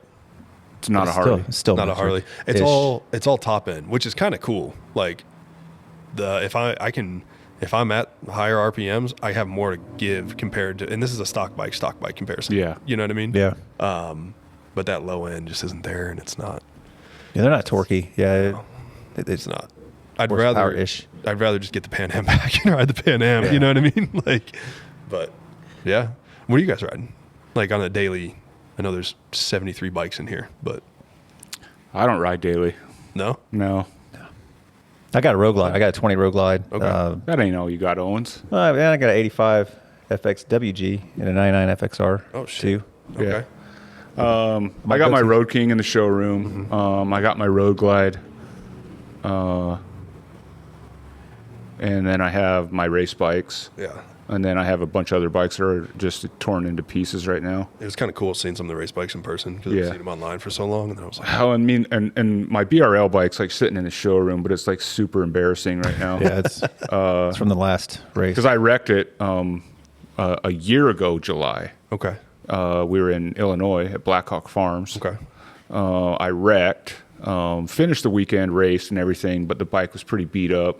We had to do a lot of like trackside fixes to just like continue on the weekend. right. And then the next month I broke my leg Oh fuck. racing Four Corners? at Four was Four Corners. Corners. Yeah. So then, It's shattered. Yeah. They broke. Yeah. so I haven't touched Bib or- tibia plateau. Yeah. Yeah, it's nasty. So like broke the tibia in the worst place possible, like right in the knee joint. I was like right at the top. Yeah. that It, sucked real the bad. the tibia plateau broke into 4 pieces. One piece went MIA. That was probably incredibly painful. It was actually because what happened at the same time is it broke that and it dislocated at the same time, so it was out of place and they were trying to like reset it while it was broken. Yeah, it was fun. God. Do you know Jason from Ride Faster Pussy? You heard that name? So I fucking love Jason. He's one of the greatest dudes around. He snapped his leg this summer and dislocated his ankle at the same time. And so the video, like a dislocated ankle is not the end of the world, but it looks brutal. Oh, I bet. But when he pops up from that wheelie and his leg is like not only this way, but like this way at the same time. Bending 3 different directions. Like, oh, dude, like I've seen some trauma, man. I was like, yeah. oh, man. And mine wasn't that bad. Yeah. Mine wasn't that bad, like visually, you know, but yeah, it was bad. But yeah, so my BRL bike is like, it's still sitting in the condition that we got it to the weekend that we raced it. I mean, it's just like kind of pieced together. Yeah. And I haven't touched it since. I haven't raced in over Oh, shit. Over a year, man. over a year. You Yeah. going to get back Yep. out there? Yeah, I guess. There you go. If you can get his leg extended. My leg, I mean, His leg extension. it's been over a year on my leg and it's still not good. Fuck. So, and it's keeping me from getting on that bike. Yeah. So yeah, long story short, I don't want to get too much into me, but I want to. Like I don't know if you saw me. I sat on the BRL bike this morning. I didn't. See what you could do. Like put my feet, because I have like rear sets, and that's where my knee struggles. Is like I have no strength like in the squatting position. Right. And so that bike with rear sets, I can't stand up from that position. Right. And that's where I struggle. So I was sitting on that bike and I'm like, man, I just want to go ride this thing, you know? But my leg just won't let me yet. You don't want to get back out there in like a limited capacity and then Yeah. It's just frustrated, it would you know? be, you know, It'd probably crazy. piss you off. Oh, it would piss me off. Sure. 'Cause Yeah. I wouldn't be able to do what I want to do or know that I can do. And then I'm just putting myself and everybody else at risk. You know what I mean? Like, yeah, it's one thing for me to crash, but like, why would I want to go out there and crash and take somebody else out too? That's one thing I've kind of learned from like hanging out with Lenny and some of those guys is like who you're riding with, and especially on the track. Like there's dudes running around. They're like, "Hey man, this guy's a buddy, but he's a fucking liability. Yeah. Yeah. And I've kind of become aware of that on like group rides and stuff. Right. dude. Sure. Like, yeah, Oh, and it's hands real. down. It's for real out on the track because Oh, I I mean, believe it. you are like on the edge, and you might be right behind, right in front, or right next to someone else, and there has to be a certain level of trust there.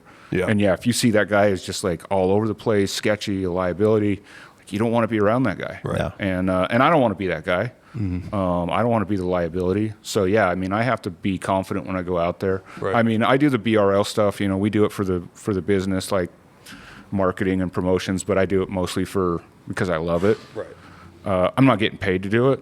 So why risk myself, the bike, and someone else when there really isn't a reason to? Are you in like physical therapy right now for the knee? I did 7 months of physical therapy, and then they cut me off because my insurance was done paying for it. Gotcha. So I'm not anymore. Yeah. I'm trying to do what I can on my own, but I suck at that. If somebody's not forcing you to do it. Yeah. I get that. You know what I mean? Like, we're super busy here, and I got a lot going on. I got a wife. I got 4 kids. Oh, okay. You know what I mean? Like, I got a lot going on. Yeah. And like the physical therapy appointments were like, I have an appointment I have to be here. like 9 a.m. Tuesday morning or whatever it is. And I was there every time. Yeah. And now it's like, okay, like I could get up and go to the gym, but I got other stuff that I got to take care of. Or I You know could what go to mean? work. Yeah. Or I could get the kids ready for school or Yeah. whatever it may be. Yeah. So I'm not Get it. good at that. I haven't been good. I've been out of physical therapy now for a couple months, and I haven't been good about trying to take care of myself. It's always business, wife, kids, Yep. and then there's no time left. Yeah. So yeah, I mean that's kind of where I'm at today. I want to, we've been talking loosely about going racing again. We just have the one bike right now. Like, I really want to build a 3-bike team. Like, I mean, and this is just kind of thinking out loud, and maybe I shouldn't say anything on the podcast, but that's what I want to do. But it kind of comes down to money. Yeah. Trying to get funding for that. It's fucking pricey. It's expensive. Yeah. yeah. So I want to, the BRL has 3 different bagger classes now. And I want to build a bike for each class. Now, whether I'm a rider on one of them or not, I don't know yet. Kind of just depends on my leg. Right. I mean, I would either be bringing in 2 riders or 3 to ride the bikes. So it's kind of what I want to do, but we'll see what happens. Yeah. We got a bunch of other stuff we're working on for next year and the next couple of years. So it kind of just depends on where I want to put my funds. And put your energy too. Yeah. Like it's, But I love racing. yeah. I absolutely love racing. I've been to, I'm kind of embarrassed. Monterey, like Laguna Seca. I live just south of Fresno, and I've been once. Like I Really? lived there for 3 years, but it's always like, my daughter was born one year.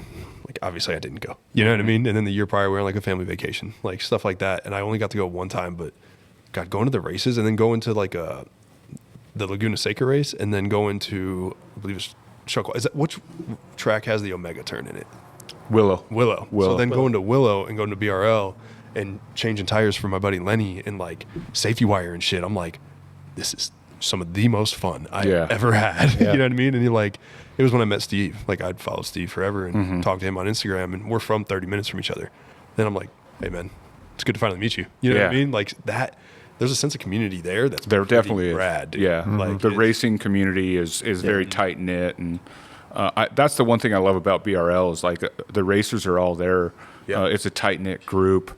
If someone goes down, everybody's trying to help them get back on the Everybody track. like that happened while I was there, and guys are literally like pulling parts out of their truck. Yeah. and they're just like, get back out, get back out. And Yeah. I was like, this is It's cool. fucking awesome. You know, Like, and the racing thing, like it kind of brings in a sense of there's like there's a purpose to it, like a goal, like the bike has more of a purpose than just like kind of cruising the canyons. Like Right. everything we're doing to the bike has it's to make it go faster, stop faster, right? Like and it's just very like it's just fun, man. yeah, And like it's like you make a change to the bike and you go back out on the track and you see results in real time. Like you got faster or you got slower. right. Like and And then come why? back. Yeah. Like, yeah. yeah. And there's so much like creativity and like thinking and like working together to figure things out and solve problems and get better and grow and then a lot of the teams will share knowledge like this works or this doesn't, you Right. know. you get to the top level and it's not that way. It was kind of weird. Like, I remember watching, like, Eric Stahl tuned my first real bike kind of that I had. And I remember watching him, I think it was 2020, was the first Moto America at Laguna Seca. And, like, excuse me, seeing those guys literally come in, like, after the first turn, like, taking a hacksaw to the pegs. Oh, like, yeah. hey, we need more leaning. Yeah. You know what I mean? And that was kind of where I thought this was going to go forever. And then when I finally made it to a race, It was at different. that location, that's not what it was. It was every single, like, tire warmers were, like, kind of a foreign concept to me at the time. Like, it was every single bike, set of tire warmers on it, and a bunch of guys on computers. And it wasn't kind of what I had in my mind. And then I went to BRL and I was like, this is exactly Yeah. what was in my mind, Yeah. you know? And that's the difference between like kind of like I don't want to say grassroots, but maybe like amateur racing Yeah. versus professional racing. Professional racing is a business. Yeah. Because you got Indians factory team, Screaming Eagles factory team. Like, it's It's a business. wild. Yeah. And albeit it's impressive what those guys are doing. But when you walk around the pits in a professional race, or you walk around the pits in an amateur race, it's two totally different vibes. I think both ways, though, like what those guys, I'd rather be at a BRL race, but what those guys are doing in Moto America is good for us. Oh, it's good for Like, everybody. it's good for You have to have both. Yeah.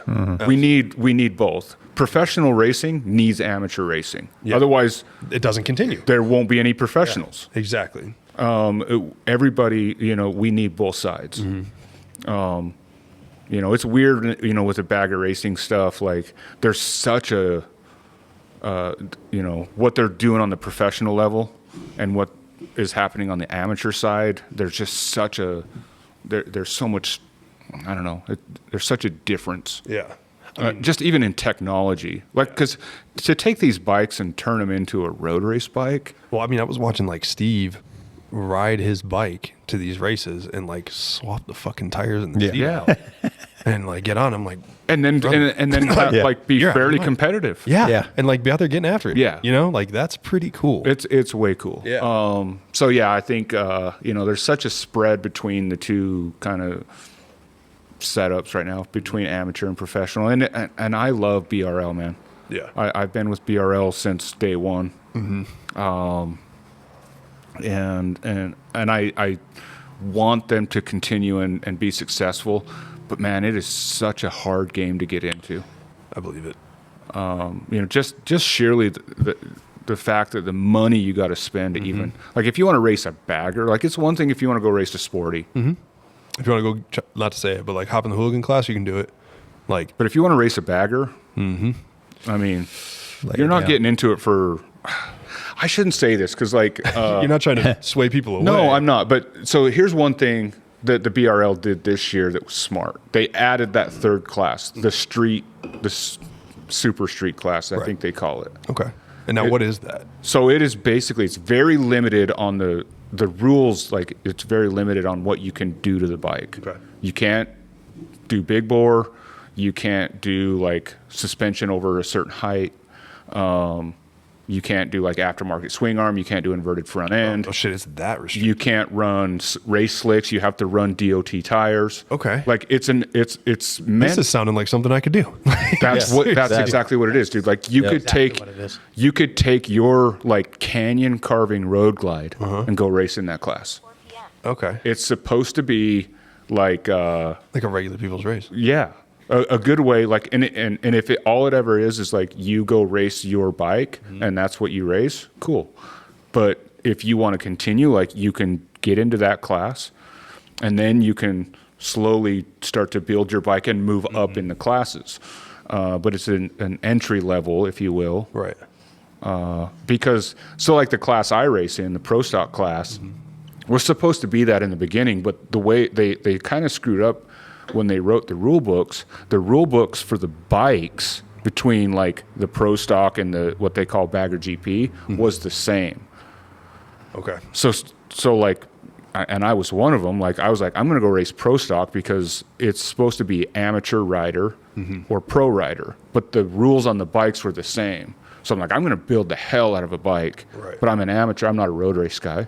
So I'm going to. So now the Pro Stock, it's like the bikes are like really built. Yeah. And like if you wanted to start today and start racing, and you were going to race pro stock, you're going to be spending $50K to build a bike. And that's hard to do for a lot of people. Oh yeah, it's impossible to do for most people. But you can. So now Super Street is entered into the mix, and it's like, okay, I have a Road Glide, and it's got like GP suspension and Some nice stuff. some nice parts, Solid tune. a mild cam, which is legal. And go race it. Yeah. So- Are they doing that for like hooligan class as well, or is that bagger only? Just bagger. Okay. Just bagger. Because I've had my good buddy Tony. We're trying to get him in a race, and he's just ungodly fast. So we're kind of trying to figure out how to go about it, But then my buddy Lenny, he's got a 24 stock, and he's been racing for years. So I'm gonna be like, hey, have you heard about this? Like, Yeah. let's go. Yeah. Get back and out we'll there. be in Willow. We're going back to Willow in a little over a month. Oh no shit. Yeah. Yeah. That's probably an roll hour and a right half. there. Yeah, I'll You come should be up. there, dude. I'll be there. Yeah. We'll be there. What's the dates on that? I think it's November 17th. Yeah, it's, 17th, I think. it's the 14th through 17th. I think Okay. we're rolling like a Wednesday. Yeah. Dude, I'll get a camper and come up there. For sure. That'd We'll be there. rad. We'll be there. Yeah. We'll hang out. Hell yeah. Yeah, we're going to be there. So yeah, I mean, it'll be a good time. But yeah, so that I'm happy to see that they added that class. I think that's what they needed. It opens it up to more being Yeah. achievable for more people. Yeah, and I think that's important. Right. So, but yeah, that's cool. Hell yeah. That's fucking rad, man. Because at a certain point, like, you're just looking at this mountain you have to climb to try to even get into the project. Yeah. And it's just a non-achievable It's thing for so many got people. It got really expensive really fast. Like, there's a reason I haven't built my motor up. Yeah. Then you not got to 'cause I have don't want spare to. parts. I mean, Yeah. honestly, we found out quick, dude, you need to have double up on suspension, motor. I mean, we've got our baby motor, we've got the built motor, right? We've got a spare, but yet we found out in Daytona, we had a head issue on one of them. The valve was slapping, and we had to put in the baby. Yeah. And on the straights, dude, Yeah. I mean, he could rip on the TT, but come out on the straight in the turn, dude, he was just thing was just like not hanging, man. Yeah. But Daytona's definitely So- not the track you want to give up 40 horsepower. yeah. Yeah, because left turn. It's all Yeah. it's all wide open. Yeah. Yeah. Yeah. Yep. But So that's key too, man. Is having spare parts, man, on what you got. Because like in Blackhawk, we ended up going to a stock suspension. He's 5 over, and it of course wipes out. And then we had a bit freaking. He bent that tree, dude. I mean, just wadded up, and we got to go stock. And so here, he can't lean that thing over. we didn't have we didn't have like nothing. have a backup suspension. So we were just trying to like source what we could from like Right. local dealerships. And of Same course what they can don't we have get? like +5 front ends sitting on No. the shelf. Yeah, it's 2. That's all we had. And So yeah, we went back to like stock triple tree and +2 suspension at least. Yeah. But I mean that 3 inches of ground clearance Was huge. Was huge. Huge. Yeah. It's the difference between, it's almost double the difference between stock and +2. Yeah. You know what I mean? Yeah, yeah. Like, you got to think It's- about that. yeah, Your it is. lean angle is not the same. Yeah. So, but yeah, all those things. I mean, and so yeah, the Super Street class like really kind of makes it more attainable for a lot of people. I'm going to kind of put that out there a little bit. Like when I get home, some of the guys, Yeah, 'cause, man. like, Do there's so many guys. I hate to say it, but there's so many guys. Like if I go riding with 10 of my homies, I'm like number 7. These dudes are fucking unbelievably fast. Yeah. And now and this is not, I'm not speaking negatively, but I live pretty close to where a lot of this is happening, and I'm not familiar with this class coming out. So I think BRL does need to kind of do a better I job. will Yeah. pushing that not out. disagree with you there. Yeah, like just the awareness of it. Sure. You know what I mean? Because Sure. like I've been sitting here for a year. The last race that I sponsored, because we sponsored Lenny, was November of last year, and we've been looking for a reason to kind of get back out there. And I didn't even know about this. Like, Yeah, fuck, now I'm gonna be like, hey guys, for sure, man. let's go buy a stock bike. In Southern California, they should be pumping it no up. kidding. Exactly. Because how Like, many canyon rippers are in Yeah. Southern California? Yeah. that's kind of the thing. Like, I'm not a slouch. You know what I mean? But like, if I go hang out with a bunch of my buddies, like you've ridden, Yeah, I rode with him. Well, not really. I met him at the next location. You caught up to him. I caught eventually? him, but he stopped to take a pee. You know? but like, I've lived there. I mean, I've been riding since in California, aggressively riding since like 2020. There's guys been doing it since 2010. They're a lot faster than me. You know what I mean? And those guys are a dime a dozen out there. Yeah. You know what I mean? So for it to be that much more achievable for them, For sure. They need to just become aware of it, you know? The thing is like for some of those dudes, their bikes might even be too built for the class. Right. Yeah. That's the weird kind of gray area there. Yeah. Like it has to be stock swing arm. That's That might a big thing. That's a big My thing. bike's out. Yeah, right. You know? That's just it. That was the one I don't get, but they did it because like you can only go so high on the rear Yeah. with the stock swing arm, and so I get it. Like And it's a good level because the guys that are doing swing arms it's probably not the first thing that they've done. You know what I mean? Yeah. There was a lot of shit that I did before I put Right. a swing Sure. arm on. So it's probably just a good cut. Like, hey, this is how serious we're taking this base. Mm-hmm. You know what I mean? But there's a lot of guys that I know that are just really fast on stock bikes. For sure. you Yeah, know, yeah. like if I go, Lenny's on a stock 2024 and I don't know, I might give myself 5 turns before I don't see him anymore. Yeah. You know what Yeah. I mean? Like, Well, like Jay's been talking about, like he wants to try, try his hand at racing, and I'm like, dude, I don't want you to race your bike, like, cause I mean, he's got a 2020 Yeah. Road Glide, like, it's the limited edition paint scheme that year. Oh, shit. The red with the number 1 on the tank. Okay. What'd they call that? I don't remember the name. But anyways, I'm like, you Yeah. can't The race that. badass. Yeah. Yeah. And he's got so many nice parts on it and stuff. And I'm like, dude, like the thing with racing is you got to just plan on wrecking. Yeah. Like you're going to Yeah. at least lay it down. Yeah. Right. So I'm like, you can't do that to that bike. Right. So I'm like, we're way smarter to like go buy some Clapper Road Glide. We'll build it as much as we can to fit in within the rules. And then if you lay it down, like who cares? Right. You know, like, don't take your super nice, like, Yeah, no doubt, but it's kind of one of those things. Like we were talking the other day. It's like, dude, I want to try it at least one time. 100%. You know, because if I sit here, 60, 70, and I'm like, okay, I never did that. You know, I want to at least go try it one time. Yep. You know, Yep. just go say I did it. You know, I've been watching him for years in the pits. You know, wrenching, doing all that stuff. And, you know, the road course thing, man, I mean, we're always, when we get out there, I mean, we got these back canyons that we're out there just ripping them things. Yeah. And I know, I'm sure, I've never raced. So I know it's probably a different beast, of course, but the tracks are different, man. And that's something I want to experience. yeah. It is Like- like once you ride on a track, it almost ruins the canyons Does it really? because they're just no longer fun anymore. Yeah. No kidding. Yeah. Because you just can't. You just Can't let it all out. No, and you just can't push it like you can on a racetrack. Right. Like the racetrack, you're allowed To go. to go. Yep. You can be on the left curb. You can be on the right curb. Mm-hmm.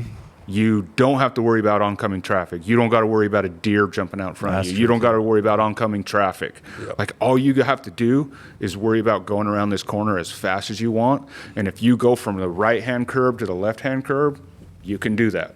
Just you know what I mean? And you don't have to worry about what's coming around the next corner. Right. And like then you go start riding the canyons and you want to do that and you're like, oh wait, There's rules. there's Yeah. so it kind of ruins There's it. limitations. Yeah. Yeah. So Yeah, it's no, just it makes sense. nothing like it. So it's like one of those things that like, like you were saying earlier, like you don't know what you don't know. Like canyons are fun right now, but then you go race a racetrack, you're like, man, these canyons are boring. You know what I mean? So, and that's kind of how I feel like riding the canyons now. Cause like we used to love it and I still do, but it's just not the same. It's not the same thing. Yeah. You're itching to get.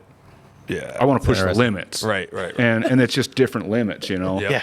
It's a different thing. Yeah. I mean, it's just watching it. It's like, holy shit. Like when I went up to Laguna Seca, they did the, like the fun lap or whatever you Yeah. call it. And I remember somebody being like, you can go out there. And I'm like, no, because I'm going to So think you I'm can actually fucking- roll out there and do a, You can. It's like They do like a parade. fan lap. Yeah. that'd be awesome. And I was like, dude, I've been watching Tyler O'Hara for 2 days. Like, I ain't got no dumbass out there thinking I'm him. Like, Yeah. you know what I mean? Like, that'd be me balling Coming back on the tow truck. Yeah. yeah, exactly. Like, but no, it'd be cool to get out there for a track day or something. You know what I mean? Like, Well, maybe you guys get one and then, we'll get one and we'll just go out there and have fun. yeah. Do it. Right. I mean, I'm down. Did you guys see? Spread the word, man. We're 100%. going to be there for sure. Not racing. Okay. So I'm doing the announcing. Are you doing the announcing? Yeah. I was there last year. Yeah. Yeah, so I do the announcing on their like YouTube, like their live Okay. stream or whatever. Yeah. And I signed up to do that for them this year because I wasn't racing. Mm-hmm. So I'll be in Willow this year doing that, and then a couple of the guys, Jay's going to go with me, and a few hanging others out, might hanging out. go and just hang out. Yeah. I'll watch. see if I can like lead a ride out there or something, Yeah. just to spread the word, get some of the boys up there. Yeah. And Sweet. be able to see it. There's 2 guys, like Lenny's been racing for a long time. I'll call him tonight and be like, hey, we're gonna go race. Yeah. What the fuck? But Yeah. we're gonna go. Like, and then Well, I see if bet they can get could some guys probably up. on that race they could go and get their race. Yeah, car, that's right? the other You thing know? about BRL, dude. Like, Take- you can go to the race and take the riding class on Friday, Okay. and then race on Saturday. What Because you have to like get your license, Right. Which like you just have to go through a class, basically, and you just have to like kind of check the boxes that, you know, you've been taught the rules. Mm-hmm. You know, basically, it's like it's mostly safety stuff, like what you can and can't do on a racetrack. Right. What the flags mean. Okay. What do you need to physically show up with? Like, you need your own leathers, you need boots. Leathers, boots, a helmet, gauntlet gloves, Gotcha. like, you know, road race gloves. This is like the little stuff people don't know. What Yeah, about the you know. pan? Belly Like pan. the belly pan. Yeah, your It's bike probably has to key. be track ready, Okay. which, you know, really means a belly pan of some sort. Okay. Safety wire. wire, minimum, like drain plugs, like Gotcha. any one single bolt that if you remove, oil will come out of. Right. So like you don't have to safety wire like the covers, but like if one bolt, like a drain pan or drain plug, comes out and it dumps oil, like has to That be has to be safety safety wired. wired. Okay. And brakes and axles. Okay. If you have lights, just tape them up. Okay.